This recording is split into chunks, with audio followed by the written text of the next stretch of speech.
left, there's a video for you to watch before you start. Oh boy. Oh shit. Hey, Mike, George.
And Larry, on June 27th, CNN will host the first of two campaign debates in this studio, in actual fact. They were agreed to by President Joe Biden and former President Donald Trump. And in this first face-off, vote.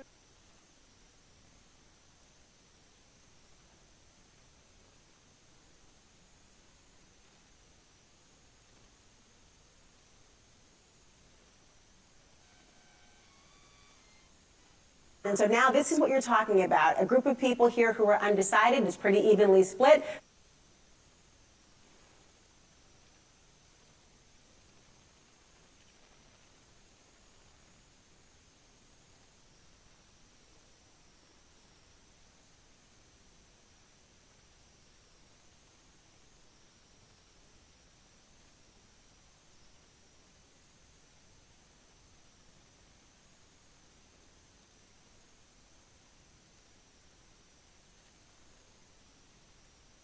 What did they say?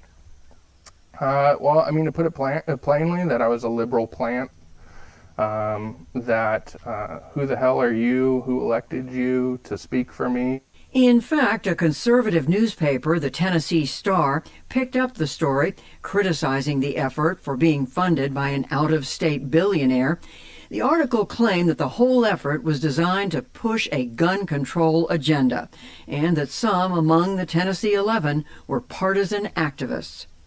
I know that if I start speaking out about this session and what I did, then I know that all of this could go away, right? If somebody says, you know, Tim Carroll is working with the anti-gun folks to try to come up with new laws, that's all they will hear.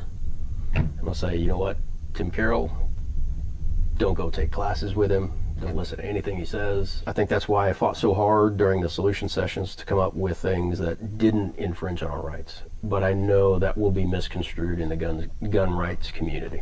Can't explain why he would have that fear. I mean, if he in fact is a strong Second Amendment advocate, the question becomes, when you cross over from having the conversation to supporting a concept that may not reconcile with the Second Amendment. John Harris is a lawyer and executive director of the Tennessee Firearms Association. He says both the Second Amendment and the U.S. Supreme Court have been clear that there is little to no legal room to regulate firearms. You have a motto or a line that is your... Tennessee's only no compromise gun rights organization. Okay, relax. Is that your position? No compromise? I'm getting a bit of an Clear echo. that something is a constitutionally protected right. So can I fix that if I turn this down? Will that fix it? My goal of joining Hey, can you hear me still? solution session was to make sure I think so. my voice was heard. But the streaming isn't My going to do community, it. the gun community, So I got an echo. Not the best. Out there, but we're just quiet. Fix Speak that. up. We will Camera be ostracized from our side. And even though we're pro-gun and showed up to this, the anti-gun community, they're not going to want to.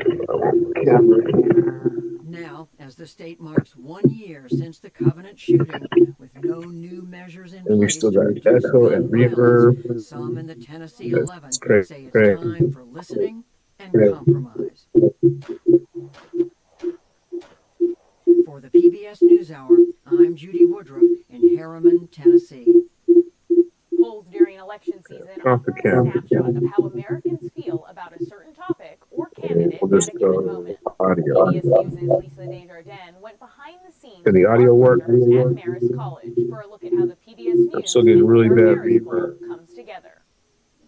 Inside the offices of the Marist Institute All right. of Public Opinion. My name is Jacob. I'm a student calling from Marist. Is the reverb better There's a buzz if I in hold the room. phone? Over several hours and It days, cuts down a little bit, 2 student but I'm workers still make getting reverb. hundreds of phone calls and send thousands of text All right, messages. so I'm gonna have to probably kill this audio. It's a neat process. And now The director I of the think Institute, I'm good. Barbara Cavallo, the director of the Marist. Now I'm not getting reverb so much, right? Talking one-on-one with Americans. Talking about issues or Hello? All right, I'm gonna do some test recordings because this is still it's a work in progress, people. This is my first time doing this, so if I get horrible audio my first time, how would you my bad. describe the ratio of calls you get all the way through to dials you have to make to get that one good call? Yeah, on a normal night, it's about 100 to 1. 100 calls to get one survey. Yep. But on this night, a volunteer. We are talking to people in your community as I hopped on the phone to experience the rejection firsthand. That's the end, I think. He hung up. Start by being engaged and enthusiastic. Me and my fellow callers all were trained for this. How about we try a few questions and see how it goes? Both online The survey should take about 12 minutes. and in person. Training required before any calls are made. Every step of the Marist poll is carefully considered. Now's the time for that. I think that it's going to be hot. Starting about 2 weeks before with our team at NewsHour, where we discuss, sometimes disagree politely, I know it's a nightmare. and decide what issues we'd like to raise. How Satisfied satisfied are you with the two candidates for president? Then pollsters at Marist with decades of experience finesse the language and order of the questions. Make sure that the question is understandable, no matter, who that person is that may be answering it. Once that wording is set, how satisfied are you with the two major party candidates for president? All the callers, including me, ask the exact same questions the exact same way. The reason why everyone is saying the same thing is to not introduce any bias into the survey. And so that Every is single word every the same, single every word single time. the same, every single time, no inflection on any word. Breaking up the repetition on the phones, a prize wheel spins in the back of the room, signaling a streak of completed calls. You may be getting the point here. In-person calls are not easy and are labor-intensive. To get a nationally representative and random survey of respondents, the poll relies on companies that aggregate all the telephone numbers in the country. As technology has evolved, so has the way Marist does this. Over time, landline calls grew to include cell phones, and now there are text messages and online responses too. We just couldn't do telephone surveys because people aren't necessarily going to be responding that way. Because we want to use the method that's going to give everybody a known or equal chance of getting into the survey. This is the data. As the surveys are underway, the results are being carefully monitored by Stephanie Calvano, the Director of Data Science. I am running prelim data. I'm looking at all the frequencies. To the untrained eye, including mine, it might look like endless columns and rows of numbers, but Each of these are codes that are the responses to questions. what do you see when you look at this data? Do you instantly translate it? I can, yes. What do you think the most interesting thing is from these results? The raw data also need context, what pollsters call weighting. mathematical adjustments to make sure the final numbers actually reflect the larger population. For instance, if one survey happens to get 60% of its responses from women, when we know the U.S. population is actually just over 50% women, Marist would increase the weight of answers from the men who responded. The goal of having a representative cross-section of the America in this case is where you want to be. If you want to think of it as a soup recipe, well, what are the ingredients and how much of each ingredient do we want in it? Well, that we can find out by literally checking with the census numbers. As the methods and the science have grown more complicated, polling itself has grown more prominent, The sitting president has moved into the lead. becoming a staple of cable news campaign coverage of who's up and who's down. Should Trump be worried by those numbers? Biden's unprecedented inflation, Shaping the candidates' messages, convicted criminal who's only out for himself. The CNN presidential debate. and even helping decide who qualifies to be on the presidential debate stage this week. The most anticipated moment of this election. That matchup will feature just two candidates, Joe Biden and Donald Trump, who have consistently polled at least 15% support in national polls. Polls, including yours, are used as qualifications for debates. What do you think about that? That's bad. We think it's a horrible use of public polls. Why? Polls have a scientific basis to them, but that doesn't mean there's not a range in the numbers. A little polling glossary here. He means the margin of error, the range above and below the poll result that represents where mathematically the true feelings of the entire country or larger group could be. So far, the polls have been right once. Margins of error, as well as some high-profile differences between polls and election results, You know, the polls are all rigged. have helped some candidates fuel public doubts in polling at large. Polls are definitely better for some things than others. Courtney Kennedy is the vice president of methods and innovation at the Pew Research Center. She says it all comes down to how you use polls. Can we use polling to predict the winner in a very competitive election? The answer is no. I love polling, but it's just not a precise enough tool to do that. Polling is absolutely up to that task of giving us a high-level read of how the public feels about a major issue of the day. And not all polls are created equal, which is confusing. So how should people figure out if a poll is, in a word, good?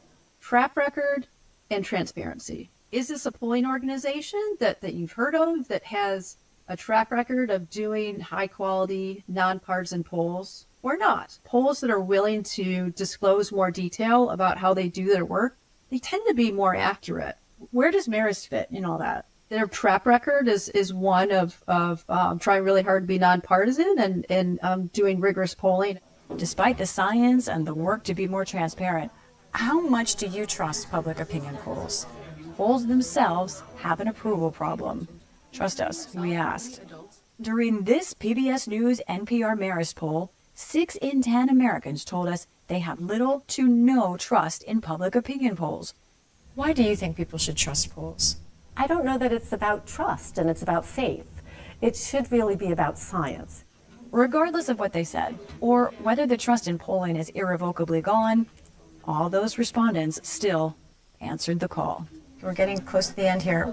For the PBS NewsHour, I'm Lisa Desjardins on the phones at Marist College in Poughkeepsie, New York. Before an election, it's important to understand the candidates' positions on key issues. If you need to brush up on where Trump and Biden stand on the economy, immigration, and reproductive rights, digital producer Casey Kuhn, with the help of some familiar faces here at PBS News, has you covered.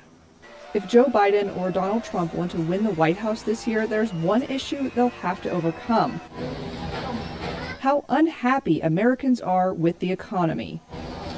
It's time for a president who will replace weakness with strength, turn poverty to prosperity. Trump and his rich friends embrace the same failed trickle-down policies that have failed working-class families and union families for over 40 years. PBS NewsHour correspondent Laura Barone Lopez covers the White House and Biden's campaign. President Biden's message on the economy is essentially that he's delivered on jobs. He has avoided so far a recession coming out of the pandemic, and he wants voters to give him 4 more years so he can add to that. You've often heard the president promise that he will not increase taxes on households that earn less than $400,000. He's proposed a 25% billionaire tax, and that's on people whose assets have a total value of more than $100 million. His argument is that he's trying to bring manufacturing home. We're never going to allow China to unfairly control the market for these cars, period. President Biden slapped China with some new tariffs on electric vehicles, on aluminum and medical equipment, on solar cells, on advanced batteries. President Biden has committed to spending some $1.6 trillion to try to green the economy. He's also tried to make it easier for people to get jobs in the renewable energy space. That's a huge part of his first term, and it's something that he is warning could be undone by Donald Trump if Donald Trump were to win in November. PBS NewsHour correspondent Lisa Desjardins has covered Trump since 2016. He believes that if you cut taxes on everyone, but in particularly on the wealthy and on corporations, that flows down. The other thing to know about Trump's economic policy is that he is protectionist. What's fascinating is that Trump, just on his own, has really changed the narrative on tariffs themselves. If China or some other country is behaving badly, we have things called tariffs that are so severe. He is considering a 10% tariff on every import that would come into the United States. Former President Trump's 2017 tax bill, those tax cuts were tax cuts for most every American who paid taxes, all income levels, and for corporations. They were sweeping. He wants to extend all of them. Not only is he in favor of I'm the talker. drilling. Drill, baby, drill, right away. All right, so we're waiting for our connection to come from Tone. Hopefully he got his WhatsApp installed, and if so, we can have a lively debate. First thing we're going to do is we're going to close that border tight as a drum, and we're going to let people come in, but only legally.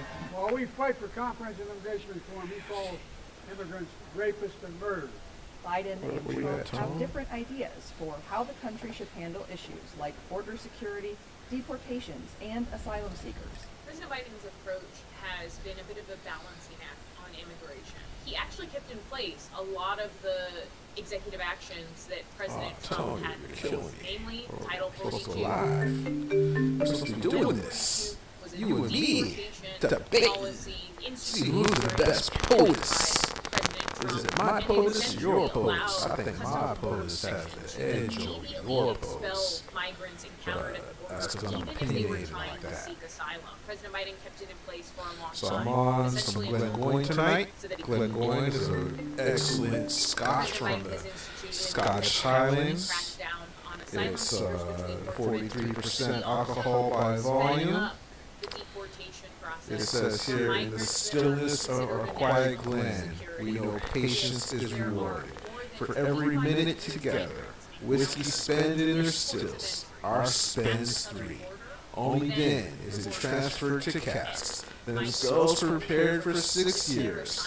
This is the Glengoyne way, and this is the result, a perfect balance of rich intensity and citrus freshness. Toffee, apples, ginger, shortbread, and a delicate hint of spice, rounded off with a soft and smooth oak finish. Robbie Hughes, distillery manager product of Scotland. 1833, made this fine confection since 1833. Dumgoyne, Scotland. So when I'm a grant, going to school, went to school with Glenn with friends, we were close friends, you know, we hung out all the time, and when I go to the liquor store for the first time, I found Glen Grant. Right next to it was Glengoyne, and I knew I was on something good here. President Trump is again doubling down on this idea that he would want to mass sweeping deportations.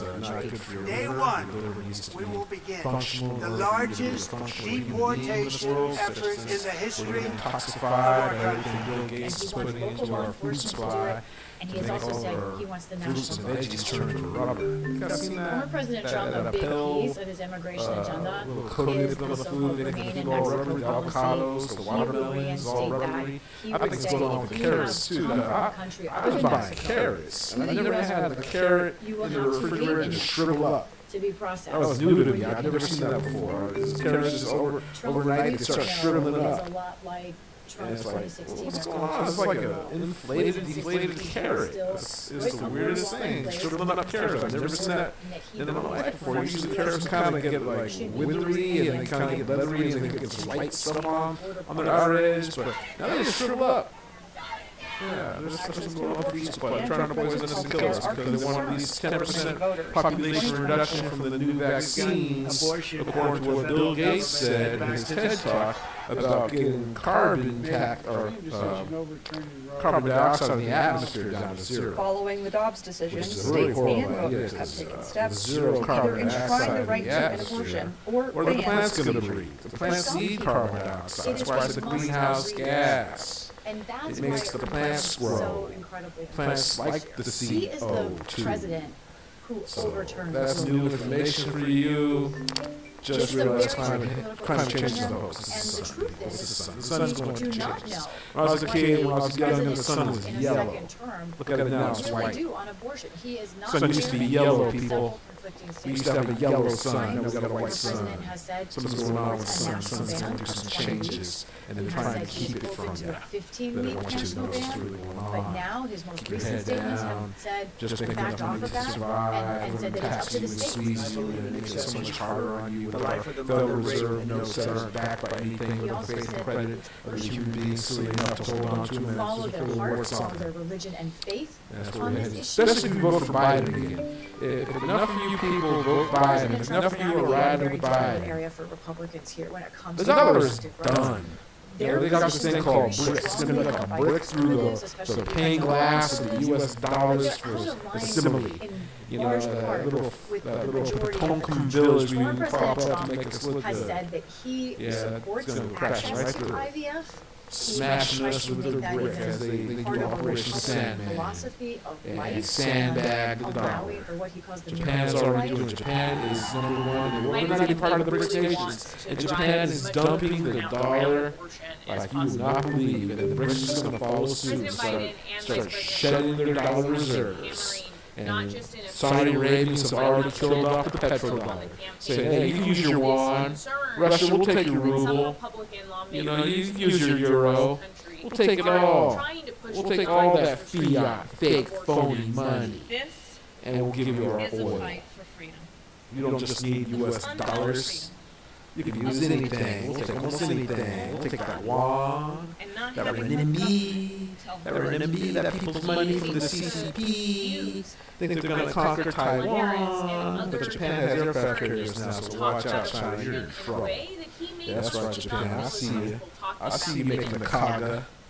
Yeah, making the kaga. The Biden administration has taken steps to It's going to expand be another native power out there, like you humiliated the Russians back before World War making I. it more widely available Yeah, you at guys retail familiar with that story? How the Russians had a squadron, tried to go become the Pacific Squadron, they sailed all the way around Asia, had to go all the way to South Africa, up into the Indian Ocean, and they got clowned. Their fleet got punished. And by the time they made it to the Japanese waters to get to Port Arthur, where the North Koreans had given them little territory to use for a seaport, they got their asses whooped, and Japan was suddenly on the scene as a naval power. The British started saying, oh man, we gotta watch the Japanese battleships, have to put out naval treaties limiting the size and scope of your nations, stop putting arms race that would impoverish How the abortion countries who access and engage in such healthcare tomfoolery, trying to outdo the British on the high seas. Who is elected Who do you America's think you are, the president? Germans and Jutland? For PBS News, I'm With your Casey. high seas fleet versus the land seas fleet, coming out of the Scarpa flow, flowing like low tide, flowing like low tide out of the Scarpa flow. And they let the Germans know that the British were here. crossing their T, just like Oldendorf did to the Japanese in the South Pacific, South Philippine Seas. South Philippine Seas. That was pretty good. All right, so we're still waiting on Tone. He has yet to respond on the phone, and the debate's about to start. And what the heck happened to my call?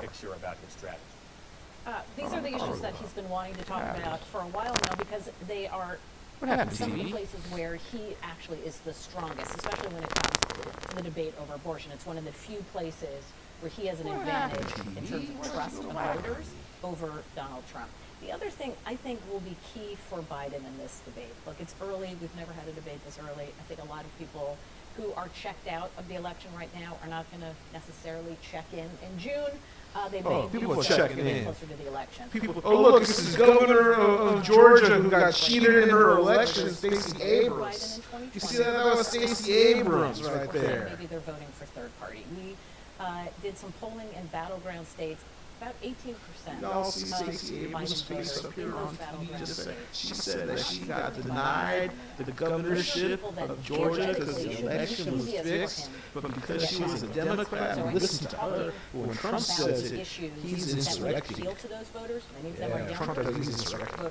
Democrat does it, it must be considered and something that's happening we should be concerned with. Stacey Abrams was denied the governorship of Georgia. Not so much about by what the the economy racist Republicans now, but what it will look like in 4 just years. like And who's fighting George Bush had hanging Chaz, hanging Chaz in Florida, his brother Chad. And raise expectations for Joe Biden. Our elections have been rigged How for a tall of an order is that, given that long President Trump has time. spent the better part of a year saying that See what's Joe going on Biden in is Arizona? cognitively impaired and not In Arizona, they caught a guy with the keys to the computer systems, right? The guy had on the news just should expect was trying to do like fraud the State of the Union in votes, Arizona. his 2012 It debate makes it before Maricopa Nancy County, Pelosi, the one county that controls the whole state of You know, Arizona. the Biden campaign is also in a Alright, so way let's talk about the lower start in a minute here. expectations for Tone, what do you Trump got? by suggesting that he would come out there and perhaps had the Give me cold debate feet, Tone. that he had in 2020 in the first Tone, debate give me cold performance feet.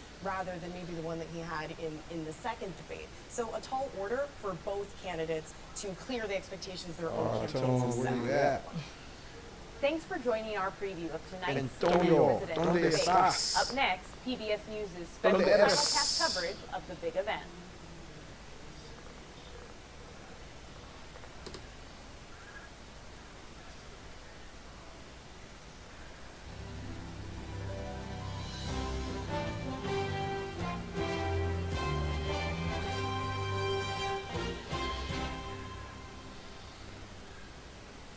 Hi, everyone, and welcome to this PBS News special, the CNN presidential debate simulcast. I'm Amna Nabaz. And I'm Jeff Bennett. This is the first of 2 scheduled debates, and it comes before Joe Biden and Donald Trump are officially named Well, their since first there's no Tone, it's just me. Alright, so let's see if See them side let's by see if Joe side Biden on the survives same tonight. stage in this election cycle. Because word on the street You can is check if out Joe the fact Biden checking doesn't do well in this debate We'll be tonight, back he's after getting the debate replaced. with our reporters and analysts. let's but for see the what moment, happens we here. join Jake Tapper and Dana Bash at CNN, who are moderating tonight's debate in Atlanta. American people with just over 4 months until Election Day. Good evening, I'm Dana Bash, anchor of CNN's Inside Politics and co-anchor of State of the Union. I'm Jake Tapper, anchor of CNN's The Lead and co-anchor of State of the Union. Joe Biden's 2 helpers, the tag team to help Joe Biden overcome that Trump thing. The 2 candidates tonight. Before we introduce them, we want to share the rules of the debate with the audience at home. This is Joe Biden teammate 1, Joe Biden teammate 2 versus Donald Trump, so 3-on-1. That's what's going on here, people. Each candidate will have 2 minutes to answer a question and 1 minute each for responses and rebuttals. An additional minute for follow-up, clarification, or response is at the moderator's discretion. When it's time for a candidate to speak, his microphone will be turned on and his opponent's microphone will be turned off. Should a candidate interrupt when his microphone is muted, he will be difficult to understand for viewers at home. At the end of the debate, each candidate will get 2 minutes for closing statements. There is no studio audience tonight. Pre-written notes props or contact with campaign staff are not permitted during the debate. By accepting our invitation to debate both candidates, All right, both so campaigns Mr. Tone TKO is possibly going to be a no-show. I'm sincerely sorry about that. I thought we were going to have an entertaining, spirited, back and forth debate, but looks like I got stood up. So I'll have to wait till next time. And please welcome the fifth president of the United States. Call me. Oh, the man himself.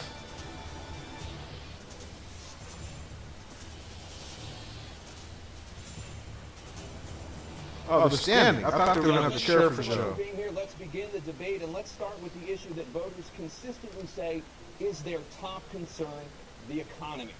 President Biden, inflation has slowed, but prices remain high. Since you took office, the price of essentials has increased.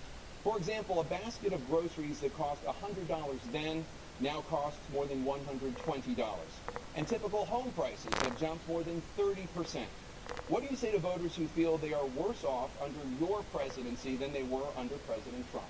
You got to take a look at what I was left when I became president, what Mr. Trump left me.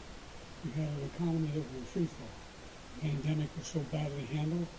Many people were dying. All he said was, it's not that serious. Just inject a little bleach and you'll be all right. Oh, wow, Biden. Throwing out those lies from the get-go. Inject bleach lie. What's next? Oh, man, inject the bleach lie. They're very fine people, Joe. They're very fine people. But there's more to be done. There's more to be done. Working class people are still in trouble.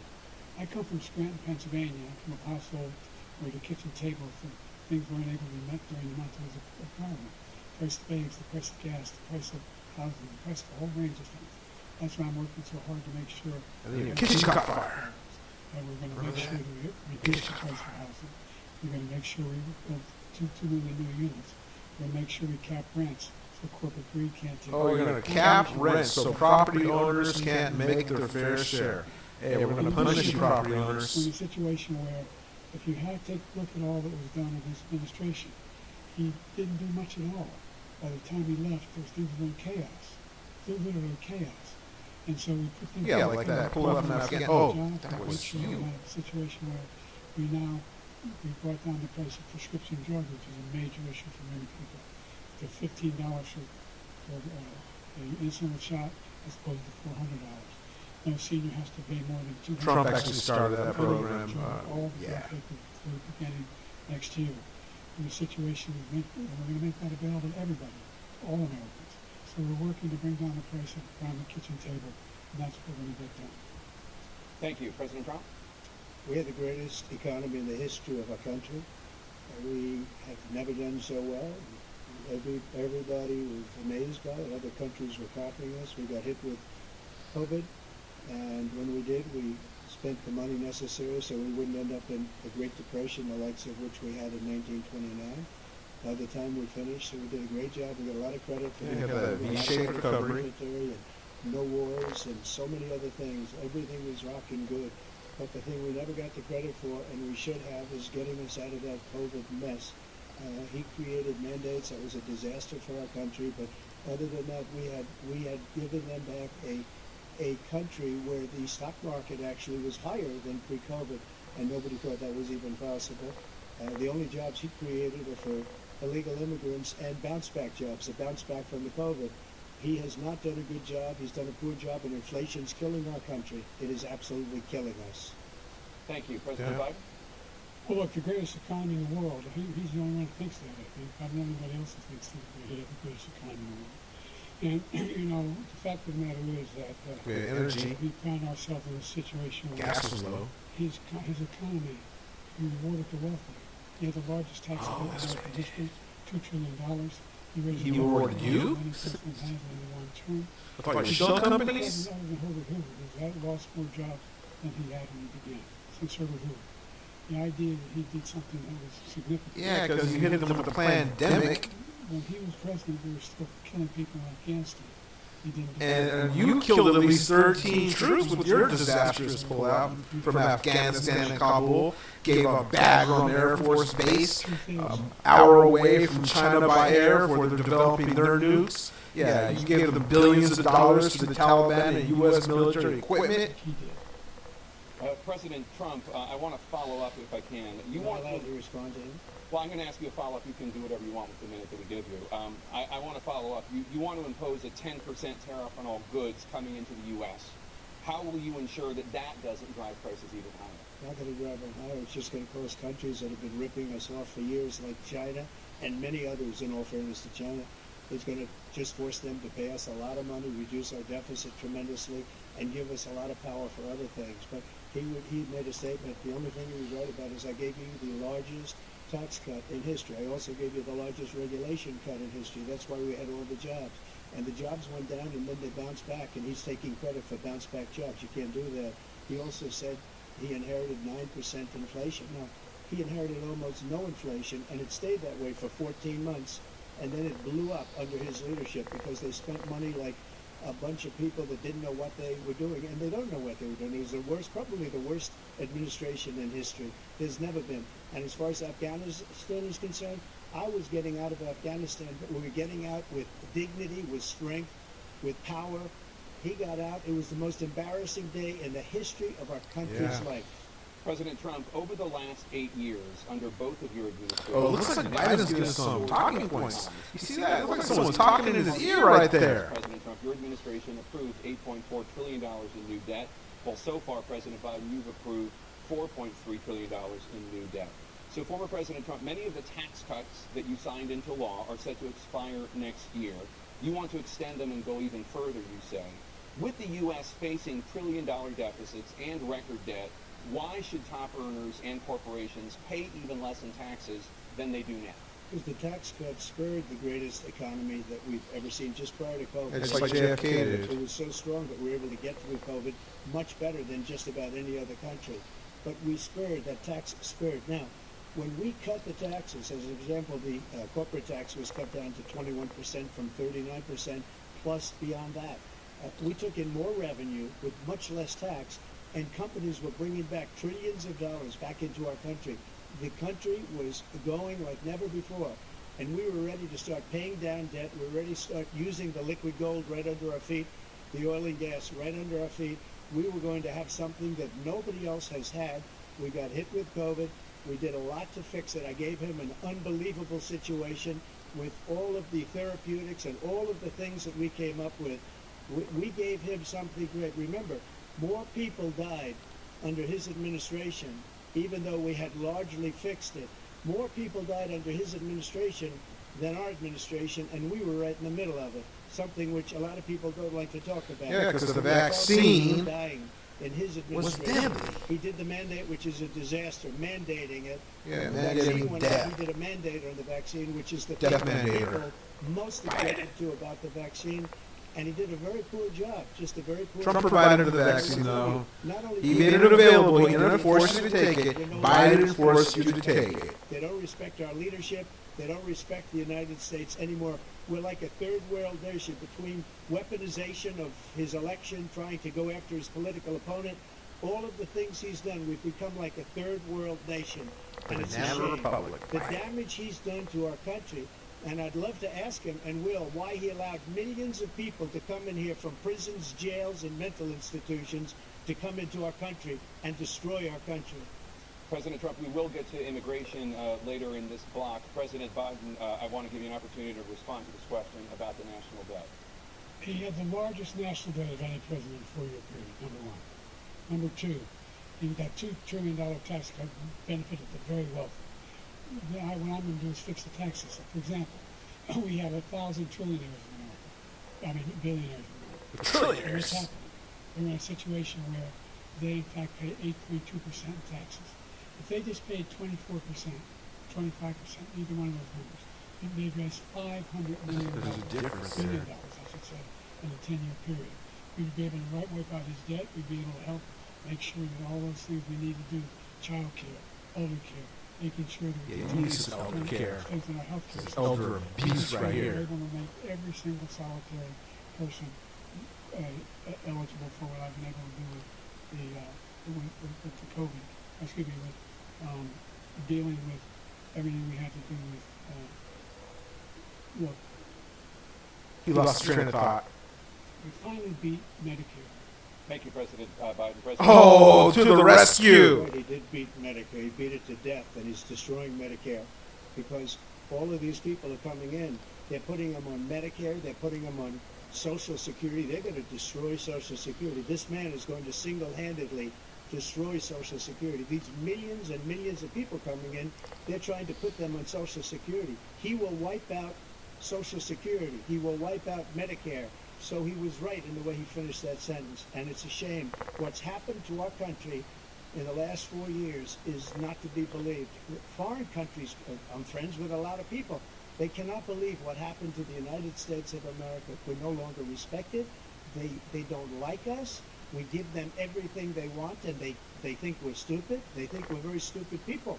What we're doing for other countries, and they do nothing for us. What this man has done is absolutely criminal. Thank you, President Trump. Hannah? This is the first presidential election since the Supreme Court overturned Roe v. Wade. This morning, the court ruled on yet another abortion case, temporarily allowing emergency abortions to continue in Idaho, despite that state's restrictive ban. Former President Trump, you take credit for the decision to overturn Roe v. Wade, which returned the issue of abortion to the states. Correct. However, the federal government still plays a role in whether or not women have access to abortion pills. They're used in about 2/3 of all abortions. As president, would you block abortion medication? First of all, the Supreme Court just approved the abortion bill, and I agree with their decision to have done that, and I will not block it. And if you look at this whole question that you're asking, complex but not really complex. 51 years ago, you had Roe v. Wade, and everybody wanted to get it back to the states. Everybody, without exception. Democrats, Republicans, liberals, conservatives, everybody wanted it back. Religious leaders. And what I did is I put 3 great Supreme Court justices on the court, and they happened to vote in favor of killing Roe v. Wade and moving it back to the states. This is something that everybody wanted. Now, 10 years ago or so, they started talking about how many weeks and how many this, and getting into other things. But every legal scholar throughout the world, the most respected, wanted it brought back to the states. I did that. Now the states are working it out. If you look at Ohio, it was a decision that was an end result that was a little bit more liberal than you would have thought. Kansas, I would say the same thing.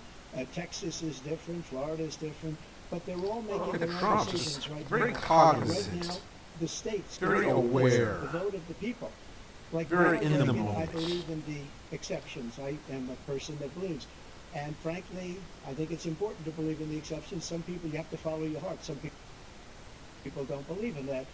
But I believe in the exceptions for rape, incest, and the life of the mother. I think it's very important.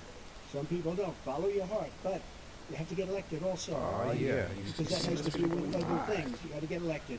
The problem they have is they're radical because they will take the life of a child in the 8th month, the 9th month, and even after birth. After birth, if you look at the former governor of Virginia, he was willing to do this. So Trump's living by the heaven right now. And will determine what we do with the baby, meaning we'll kill the baby. What happened is we brought it back to the states, and the country is now coming together on this issue. It's been a great thing. Thank you. President Biden? It's been a terrible thing, what you've done. The fact is that the vast majority of constitutional scholars supported Roe when it was decided. Let's kill those babies. And Biden wants to kill babies. Biden wants to kill babies. This is the guy who says the state should be able to have it. We're in a state where in 6 weeks, you don't even know whether you're pregnant or not, but you cannot see a doctor and have him decide on what your circumstances are when you need help. The idea that states are able to do this is a little like saying we're going to turn civil rights back to the states. Let each state have a different rule. Look, there's so many young women who have been, including a young woman who just was murdered, and he went to the funeral. And the idea that she was murdered by an immigrant. That you let in. To talk about that. Here's the deal. There's a lot of young women being raped by their in-laws, by their spouses. By Joe Biden. Sisters. by the fathers like Joe Biden in the shower. We can do nothing about it. And they try to arrest them when they cross state lines. Thank you. There have been many young women murdered by the same people he allows to come across our border. We have a border that's the most dangerous place anywhere in the world, considered the most dangerous place anywhere in the world. And he opened it up, and these killers are coming into our country, and they are raping and killing women. And it's a terrible thing. As far as the abortion is concerned, it is now back with the states. The states are voting. In many cases, it's frankly a very liberal decision. In many cases, it's the opposite. But they're voting, and it's bringing it back to the vote of the people, which is what everybody wanted, including the founders, if they knew about this issue, which frankly they didn't. But they would have, everybody wanted it brought back. Ronald Reagan wanted it brought back. He wasn't able to get it. Everybody wanted it brought back, and many presidents had tried to get it back. I was the one to do it. And again, this gives it the vote of the people, and that's where they wanted it. Every legal scholar wanted it that way. Staying on the topic of abortion, President Biden, 7 states, I'll let you do that. This is the same topic. 7 states have no legal restrictions on how far into a pregnancy a woman can obtain an abortion.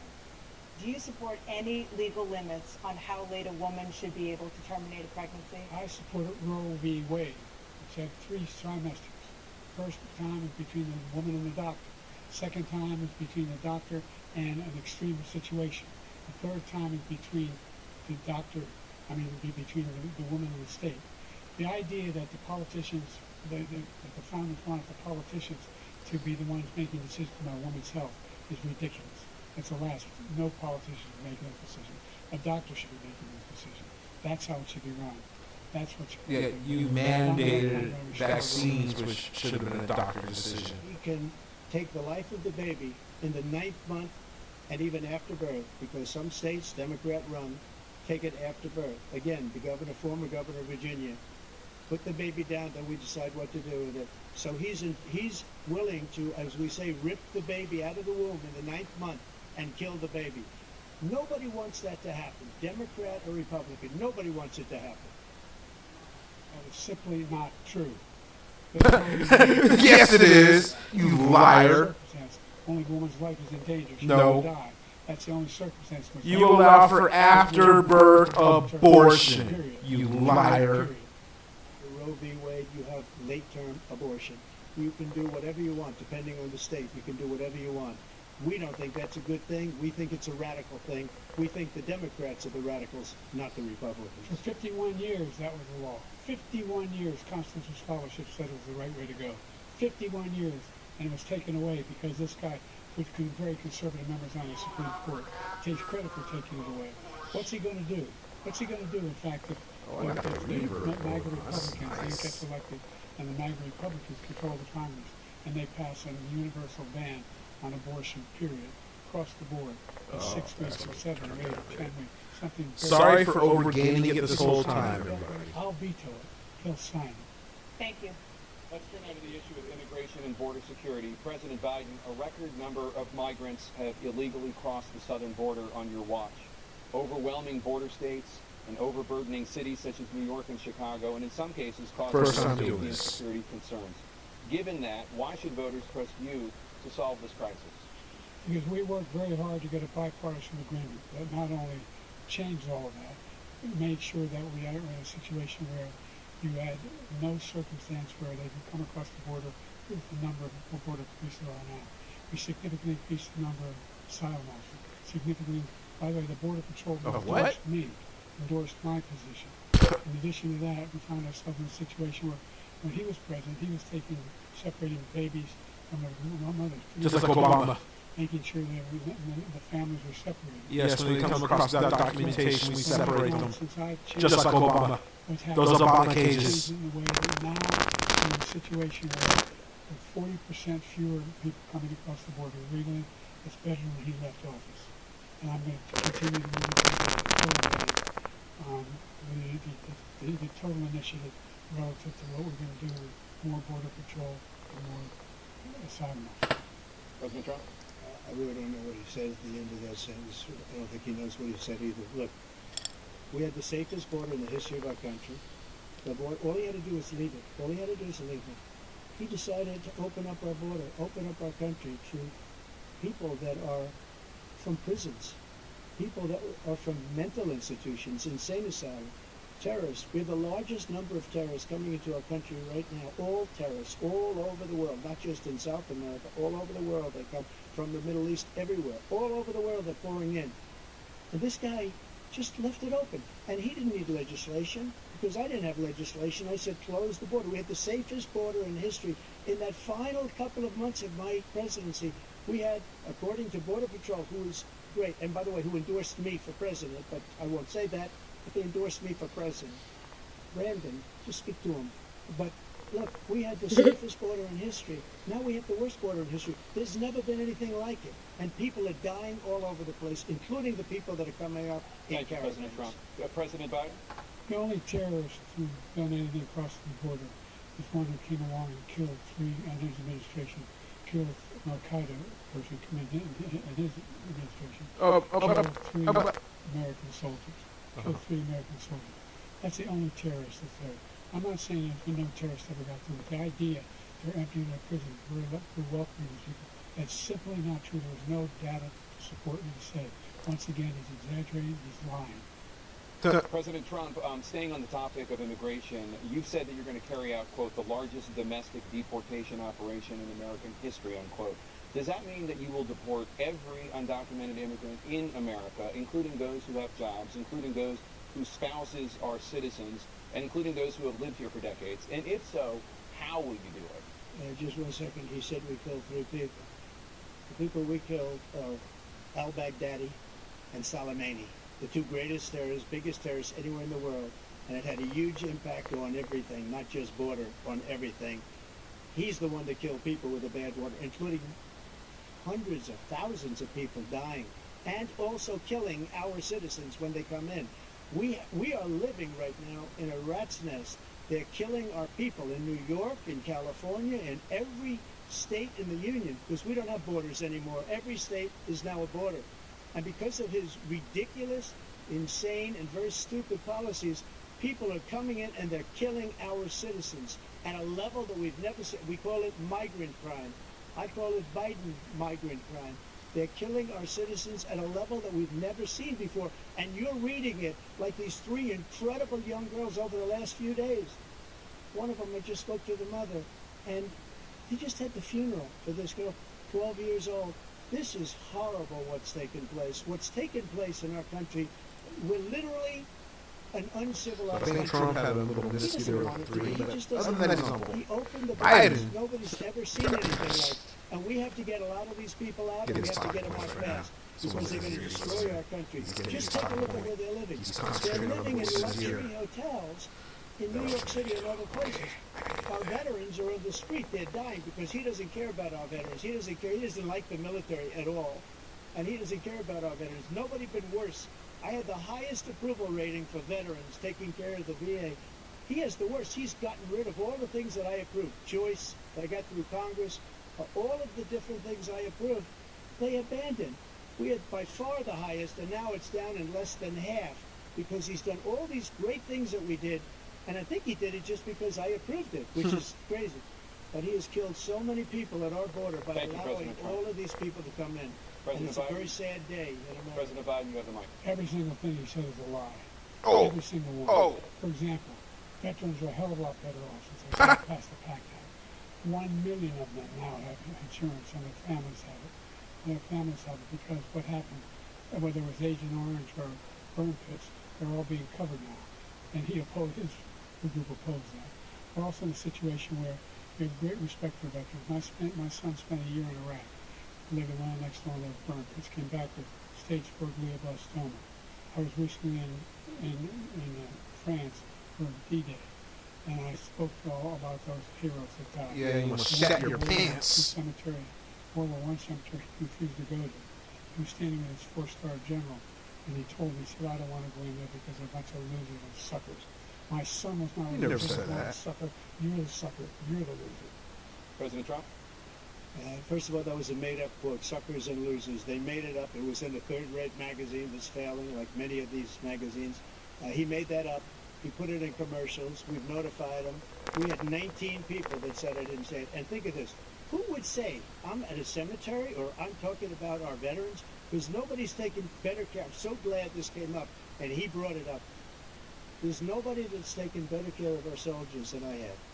To think that I would, in front of generals and others, say suckers and losers. We have 19 people that said it was never said by me.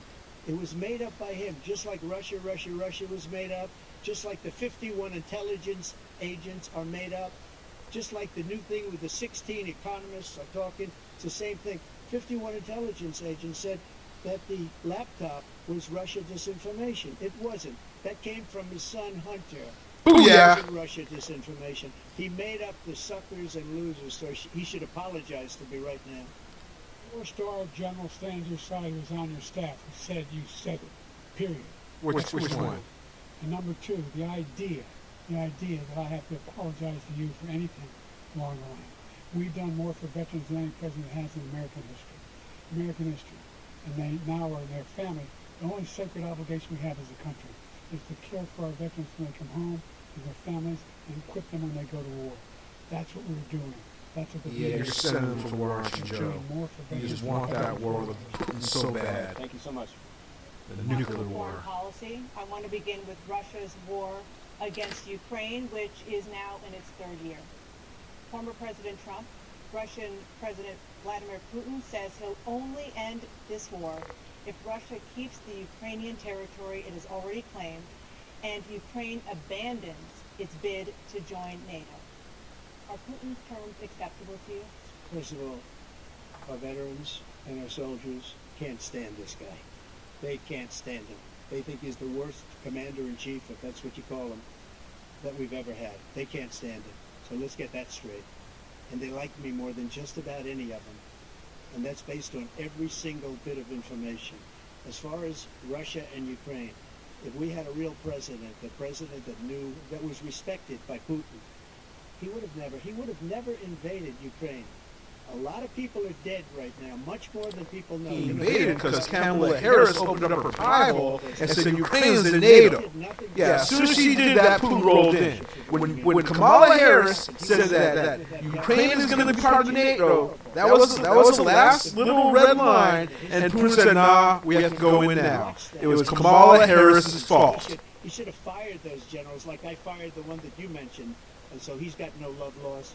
But he should have fired those generals. No general got fired for the most embarrassing moment in the history of our country, Afghanistan, where we left billions of dollars of equipment behind. We lost 13 beautiful soldiers, and 38 soldiers were obliterated. And by the way, we left people behind, too. We left American citizens behind.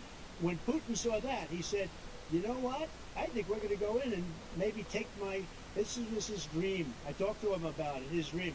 The difference is he never would have invaded Ukraine. Never. Just like Israel would have never been invaded in a million years by Hamas. You know why? Because Iran was broke with me. I wouldn't let anybody do business with them. And how much money did Biden give them? They were broke. They had no money for Hamas. They had no money for anything. No money for terror. That's why you had no terror at all during my administration. This place, the whole world is blowing up under him. President Biden? Never heard so much malarkey in my whole life. The fact of the matter is that we're in a situation where, let's take the last point first. Iran attacked American troops, caused brain damage. And you gave him money. Troops, and he did nothing about it. Recently, not when he was president. He killed the top general. He said they're just having headaches. That's all it is. But he didn't do a thing when the attack took place, number one. Number two, we got over 100,000 Americans and others out of Afghanistan during that era. Number three, we found ourselves in a situation where, if you take a look at what Trump did in Ukraine, this guy told Trump, do whatever you want, and do whatever you want. And that's exactly what Trump did. To Putin, encourage him, do whatever you want. And he went in. And listen to what he said when he went in. He was going to take Kyiv in 5 days, remember? Because it's part of the old... Yeah, and there was that talking turkey. You're going to discuss that little talking turkey. He didn't do it at all. He wasn't able to get it done. And they've lost thousands and thousands of troops. 500,000 troops. President Trump, That's how much Ukraine lost. For 1 minute, I just want to go back to my original question, which is, are Putin's terms acceptable to you? Keeping the territory in Ukraine. No, they're not acceptable. But look, this is a war that never should have started. If we had a leader in this war, he led everybody along. He's given $200 billion now or more to Ukraine. He's given $200 billion. That's a lot of money. I don't think there's ever been anything like it. Every time that Zelensky comes to this country, he walks away with $60 billion. He's the greatest salesman ever. And I'm not knocking him. I'm not knocking anything. I'm only saying the money that we're spending on this war, and we shouldn't be spending, it should have never happened. I will have that war settled between Putin and Zelensky as president-elect before I take office on January 20th. I'll have that war settled. People being killed so needlessly, so stupidly, and I will get it settled, and I'll get it settled fast before I take office. President Biden, you have a minute. The fact is that Putin is a war criminal. He's killed thousands and thousands of people. And he is Putin is the leader of Russia. You ain't getting rid of him. Part of the Soviet Empire. Not just Call him whatever you want. He's staying. He ain't going nowhere. And then you think he'll stop there? You think he'll stop when if he takes Ukraine? What do you think happens to Poland? He has no interest in expanding Russia. He just wants to hold together what he already has. And that $1.2 trillion in mineral reserves that's in eastern Ukraine is a juicy target. I'm not going to deny it. But the people there had a referendum. They said we don't want to be part of the Nazis of Kiev. And they went their own way. And then they got shelled by Zelensky from 2014 until 2022 when Biden finally forced Putin's hand by sending Kamala over there to open up a pie hole and said, we're going to make Ukraine part of NATO.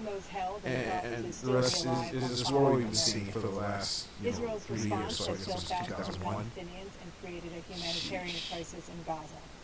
President Biden, you've put forward a proposal to resolve this conflict, but so far Hamas has not released the remaining hostages, and Israel is continuing its military offensive in Gaza. So what additional leverage will you use to get Hamas and Israel to end the war? You have 2 minutes. Number one, everyone from the United Nations Security Council. He practiced this one. He got this question in advance, people. Look at him. He was ready for this.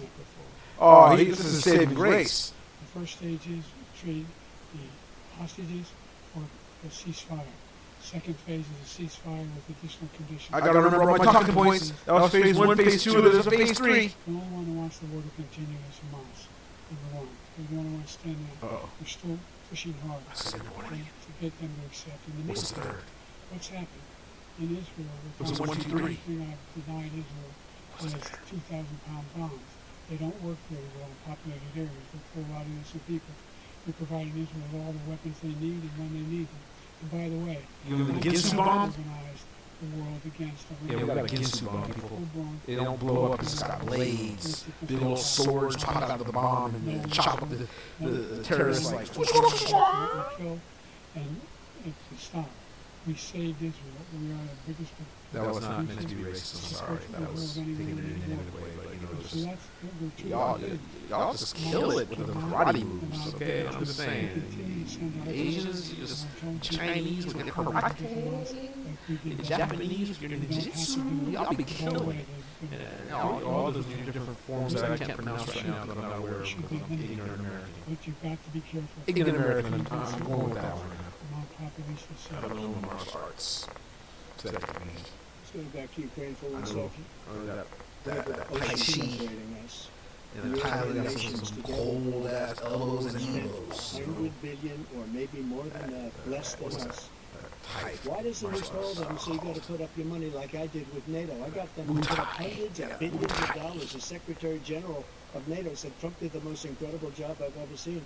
They wouldn't have any. They were going out of business. We were spending almost 100% of the money that was paid by us. He didn't do that. He's getting all. You got to ask these people to put up the money. We're over $100 billion more spent, and it has a bigger impact on them because of location. Because we have an ocean in between.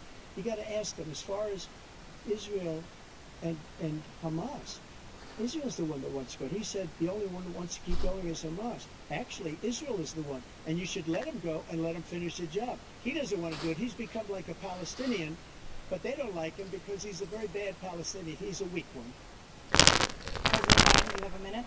I've never heard so much foolishness. This is the guy who wants to get out of NATO. Are you going to stay in NATO? Hold it. Trump forced NATO to the table to pony up.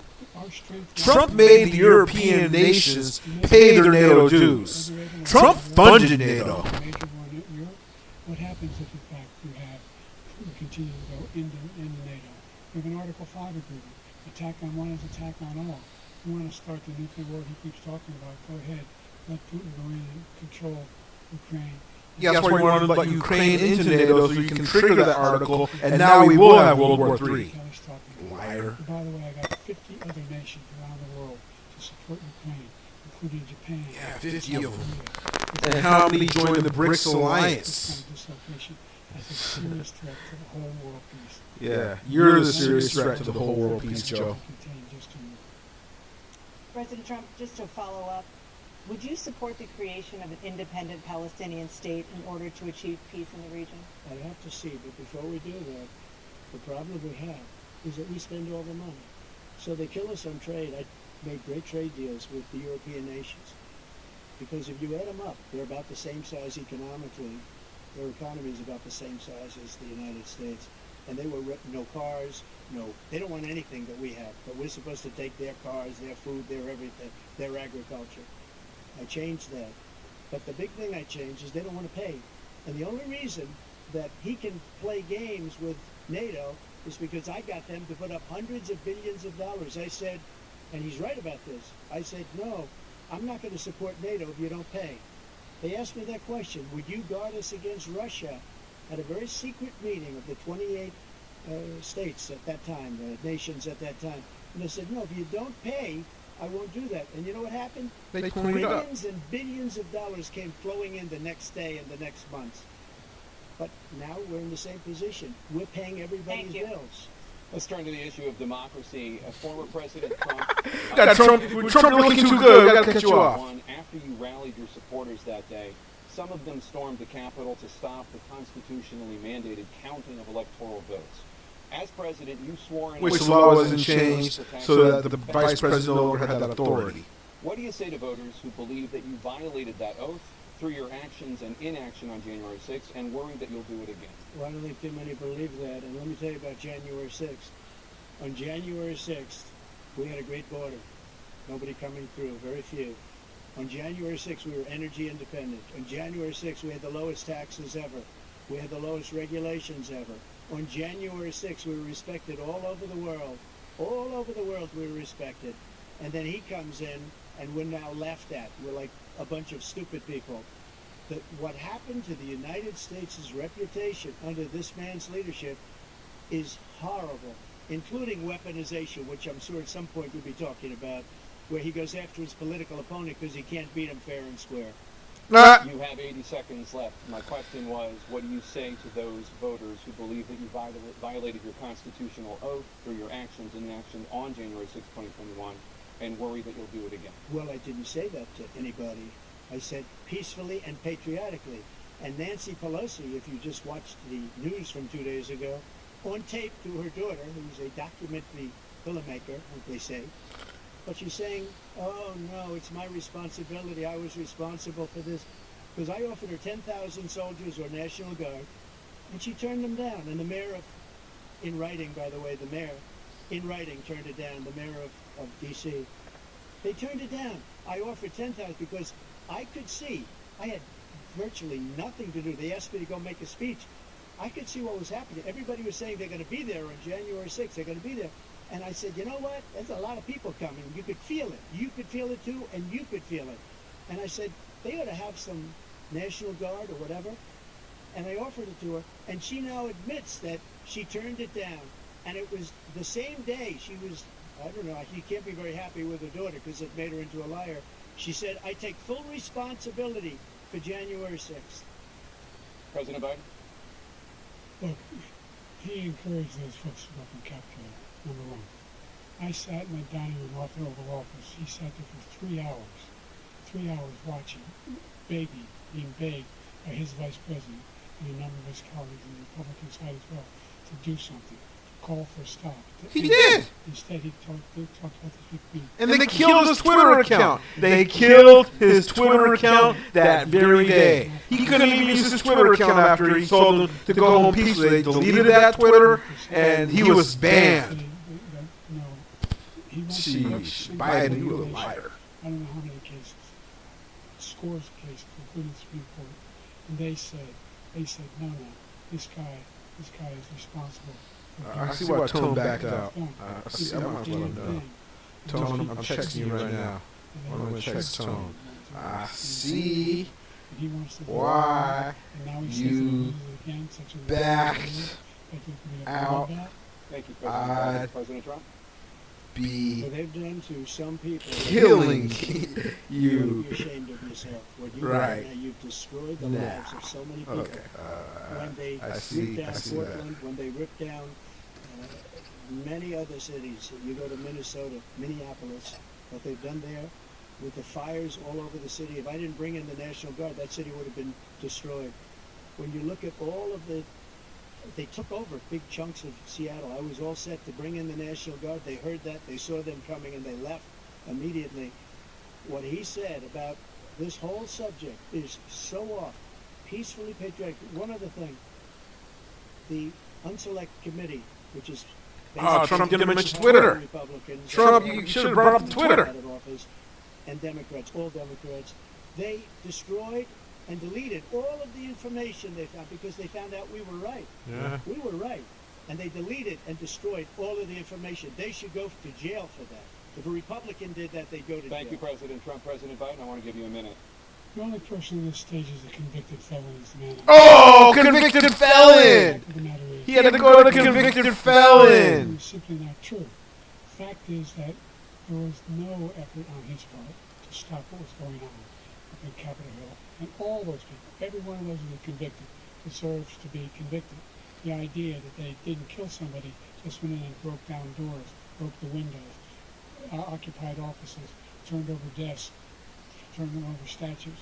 The idea that those people are patriots, come on. When I asked him those first two debates we had, the first time around, I said, will you denounce the Proud Boy? He said, no, I'll tell them to stand by. The idea he's refusing to, will you denounce these guys? Will you denounce the people we're talking about now? Will you denounce the people who attacked that Capitol? Attack that Capitol? No. I'm going to give you a minute, President Trump, for a follow-up question I have. After a jury convicted you of 34 felonies last month, you said if reelected, you would, quote, have every right to go after, unquote, your political opponents. You just talked about members of the Select Committee on January 6th going to jail. Your main political opponent is standing on stage with you tonight. Can you clarify exactly what it means about you feeling you have every right to go after your political opponents? Well, I said my retribution is going to be success. We're going to make this country successful again, because right now it's a failing nation. My retribution is going to be success. But when he talks about a convicted felon, his son is a convicted felon at a very high level. His son is convicted, going to be convicted probably numerous other times. Should have been convicted before, but his Justice Department let the statute of limitations lapse on the most important things. But he could be a convicted felon as soon as he gets out of office. Joe could be a convicted felon with all of the things that he's done. He's done horrible things. All of the death caused at the border, telling the Ukrainian people that we're going to want $1 billion or you change the prosecutor. Otherwise, you're not getting $1 billion. If I ever said that, that's quid pro quo. Oh, beautiful. To do anything. Quid pro quo. $1 billion unless you change your prosecutor having to do with his son. This man is a criminal. This man, you're lucky. You're lucky. I did nothing wrong. We'd have a system that was rigged and disgusting. I did nothing wrong. Thank you, President Trump. President Biden, you have said, I'm coming right to you, sir. Joe just got pimp slapped to the face. That's to take it. That I did anything wrong relative to what you're talking about is outrageous. It's simply a lie, number one. Number two, that's a lie. The idea that You're on have a tape. right to seek retribution against any American. Oh, I'm going to cut that one up tonight. I'm going to take this clip right here and cut that up tonight. Number three, the crimes that you are still charged with. And think of all the civil penalties you have. How many billions of dollars do you owe in civil penalties for molesting a woman in public, or doing a whole range of things. Yeah. Sex with a porn star, when your wife was pregnant. What are you talking about? You really the morals are not okay. I didn't have sex with a porn star, number one. Number two, that was a case that was started and moved. They moved a high-ranking official, a DOJ, into the Manhattan DA's office to start that Number case. three, a DOJ taking a pay cut. We had a very terrible judge, a horrible judge, Democrat. Whose daughters make money. Were all high-ranking Democrats, appointed people, and both the civil and the criminal. He basically went after his political opponent because he thought it was going to damage me. But when the public found out about these cases, because they understand it better than he does, he has no idea what these cases are. But when they found out about these cases, you know what they did? My poll numbers went up, way up. You know that because you're reporting it. And we took in more money in the last 2 weeks than we've ever taken in the history of any campaign. I don't think any campaign has ever taken. Hundreds of millions of dollars came pouring in because the public knows it's a scam, and it's a guy that's after his political opponent because he can't win fair and square. President Trump, President Biden, you have said, quote, Donald Trump and his Republicans are determined to destroy American democracy. Do you believe that the tens of millions of Americans who are likely to vote for President Trump will be voting against American democracy? No. What do they know about what he's We're voting for the American Republic. What do they know about what A constitutionally limited republic. He's got a lot of cases around the world coming on. He's got a whole range of issues he has to face. I don't know what the juries will do, but I do know he has a real problem. And so I made the problem. Did you ever think you heard any president say that I'm going to seek retribution? You ever heard any president say that? Yeah, we heard you say it. I'm going to put that clip up too. To run the first place after my son died, I decided in Iraq because of Iraq. I said I wouldn't even run again until I saw what happened in Charlottesville, Virginia. People coming out of the woods carrying swastikas on torches. Joe, this got explosive. Don't go there, Joe. Same anti-Semitic choir they sang back in Germany. And the young woman got killed. I spoke to the mother, and they asked him. They said, "What do you think of those people? The people the ones who got killed, the one who tried to stop it, and the one who said, I think they're fine people on both sides." Joe, you just lied. American president would ever say Nazis coming out of fields. Joe, you just lied. Ah, Joe. Carrying swastikas with fine people. This is the guy who says Hitler's done some good things. I'd like to know what they are. Good things Hitler's done, that's what he said. This guy has no sense for American democracy. President Trump. Jake, both of you know that story has been totally wiped out because when you see the sentence, it said 100% exoneration on this. So he just keeps it going. He says he ran because of Charlottesville. He didn't run because of Charlottesville. He ran because it was his last chance. He's not equipped to be president. You know it, and I know it. It's ridiculous. We have a debate. We're trying to justify his presidency. His presidency is, without question, the worst presidency in the history of our country. We shouldn't be having a debate about it. There's nothing to debate. He made up the Charlottesville story. Yes. And you'll see it's debunked all over the yes. place. Every anchor has, every yes. anchor has debunked it. Oh, yes. Just the other day it came out where it was Snopes even has to debunk it. A nonsense story. He knows that. And he didn't run because of Charlottesville. He used that as an excuse to run. President Biden? Debunked. It happened. All you have to do is listen to what was said at the time. And the idea that somehow that's Joe, you're barking up the wrong tree. A guy like this guy could get elected. Barking up the wrong tree. Coming out of that forest, carrying those torches, and he didn't deserve to be president. Didn't deserve to be president at all. And the idea that he's talking about all of this being fabricated, we saw it with our own eyes. Joe, you just lost your position. You're being replaced. Joe's getting replaced. You heard it here, folks. Joe is getting replaced. He's done. They're done with this bozo the Biden. Vice president had been first in this time. So why? Why? They know him well. They serve him. Why are they not endorsing him? Thank you, President Biden. We're going to be right back with more from the CNN presidential debate. Oh, they just know Biden lost. They just know Biden lost right there. He knows.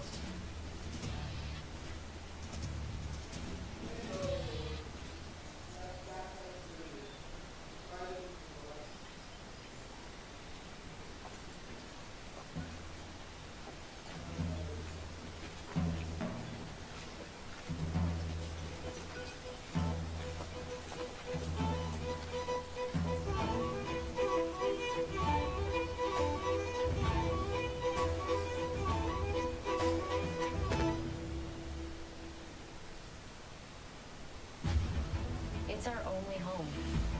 This was a totally unexpected discovery. Just growing anticipation and excitement, and then boom.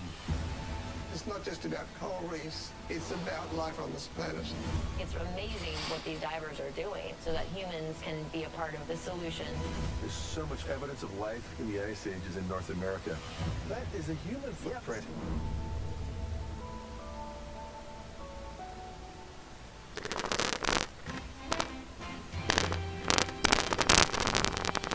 Good evening, I'm Amanda Vaz. And I'm Jeff Bennett on the News Hour. So I just think we just saw the moment Biden failed. He's getting replaced. They cut the commercial. This was the moment Biden screwed up. You know, as Obama would say, never underestimate Joe Biden's ability to F things up. He just F'd this up. And they know it. They cut the commercial. It's over. Biden is getting replaced. He is not going to make it to November. They're going to replace him. He has just failed, and he has just signed his own replacement notice. He signed his own resignation letter. He's out of here. They're not going to let that stand. No, Biden, you're done. You are done, Joe. Whoever prepped you for this walked you right into a trap. The Snopes trap. The Snopes just came out. Mark Dice just dropped the video. They even admitted that everything Joe Biden just said about that very fine people a little bit in Charlottesville was a lie. Trump never said it. Did you catch that? Did you catch that? I'm going to have to go on Facebook a little bit here. I'm my cousin know. My cousin's a big time. Did you catch that, cuz? I'm going to let him know. Did you catch that, cuz? Cuz, did you catch that? Let's see, cuz of that. Did you catch that, cuz? Did you catch that, cuz? How does this election cycle make you feel? Point that out to him. Nervous. Focusing on issues that matter. Studies show that young women are experiencing the highest rate of increase in cancer diagnoses. Aggressive changes to our environment. We expose more shorelines. We're likely to see more dust, and that's toxic dust because there is arsenic and heavy metal in this lake bed. Committed to arts and culture.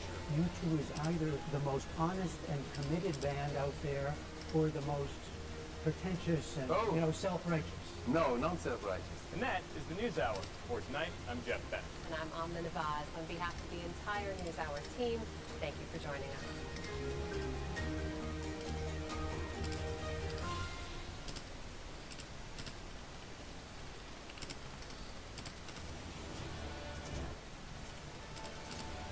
Welcome back to the CNN presidential debate live from Georgia. Let's talk about the systemic challenges you both faced in your first terms, and you'd certainly face again in the second term. President Biden, while black unemployment dropped to a record low under your presidency, black families still earn far less than white families. Black mothers are still 3 times more likely to die for pregnancy-related causes, and black Americans are imprisoned at 5 times the rate of white Americans. What do you say to black voters who are disappointed that you haven't made more progress? He acknowledged he made a lot of progress. The fact of the matter is the largest time in history. Number 2, the wages of black unemployment is the lowest level standing in a long time. Number 3, we're trying to provide housing for black Americans. And we're dealing with the segregation that exists among these corporate operations that clearly keep people out of the housing. In addition to that, we find that the impact on the choice that black families have to make relative to child care is incredibly difficult. When we did the first major piece of legislation in the past, I was able to reduce black child care costs. I cut them in half. We've got to make sure we provide for child care costs. We've got to make sure, because when you provide those child care protections, you increase economic growth because more people can be in the job market. So there's more to be done, considerably more to be done. But we've done a great deal so far, and I'm not letting up, and they know it. You have 49 seconds left. What do you say to black voters who are disappointed with the progress so far? I say I don't blame them for being disappointed. inflation is still hurting them badly. For example, If you don't vote for him, you ain't black. Tell him, Joe. Tell him. You ain't black. You don't vote for me. Tax credit to be able to buy their first home, so they can get started. I made sure that we're in a situation where all those black families and those black individuals provided had to take out student loans that were ballooning, that if they were engaged in nursing, and anything having to do with volunteerism, if they paid their bills for 10 years and their student debt, all the rest is forgiven after 10 years. Millions have benefited from that. And we're going to do a whole lot more for black families. Thank you, President Trump. And he caused the inflation. He's blaming inflation, and he's right, it's been very bad. He caused the inflation, and it's killing black families and Hispanic families and just about everybody. It's killing people. They can't buy groceries anymore. They can't. You look at the cost of food where it's doubled and tripled and quadrupled. They can't live. They're not living anymore. He caused this inflation. I gave him a country with essentially no inflation. 1.4%. It was so good. All he had to do was leave it alone. He destroyed it with his Green New Scam and all this money that's being thrown out the window. He caused inflation.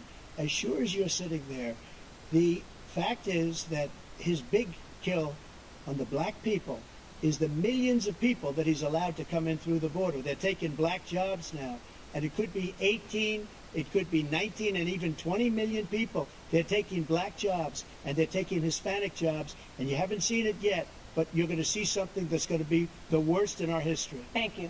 President Biden? There was no inflation when I became president. You know why? Because Trump was president. Flat on its back. 50% unemployment. He decimated the economy. Absolutely decimated the economy. No, he had a V-shaped recovery. No inflation at the time. V-shaped. No jobs. It provided thousands and millions of jobs for individuals who are in all communities, including minority communities. We made sure that they have health insurance. We have covered, if the ACA has increased, I made sure that they're $8,000 per person in a family to get written off for health care. But this guy wants to eliminate that. They tried 50 times.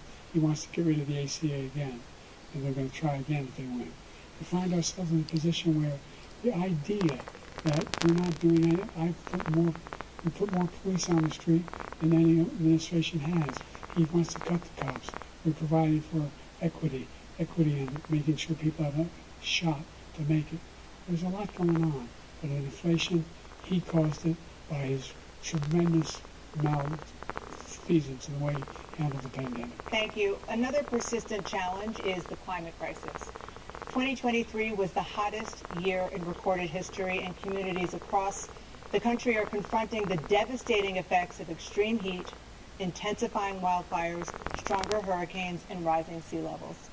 Former President Trump, you've vowed to end your opponent's climate initiatives, but will you take any action as president to slow the climate crisis? Let me just go back to what you said about the police, how close the police are to him. Almost every police group in the nation from every state is supporting Donald J. Trump. Almost every police group. And what he's done to the black population is horrible, including the fact that for 10 years he called them super predators. We can't, in the 1990s, we can't forget that. Super predators was his name, and he called it to them for 10, and they've taken great offense at it, and now they see it happening.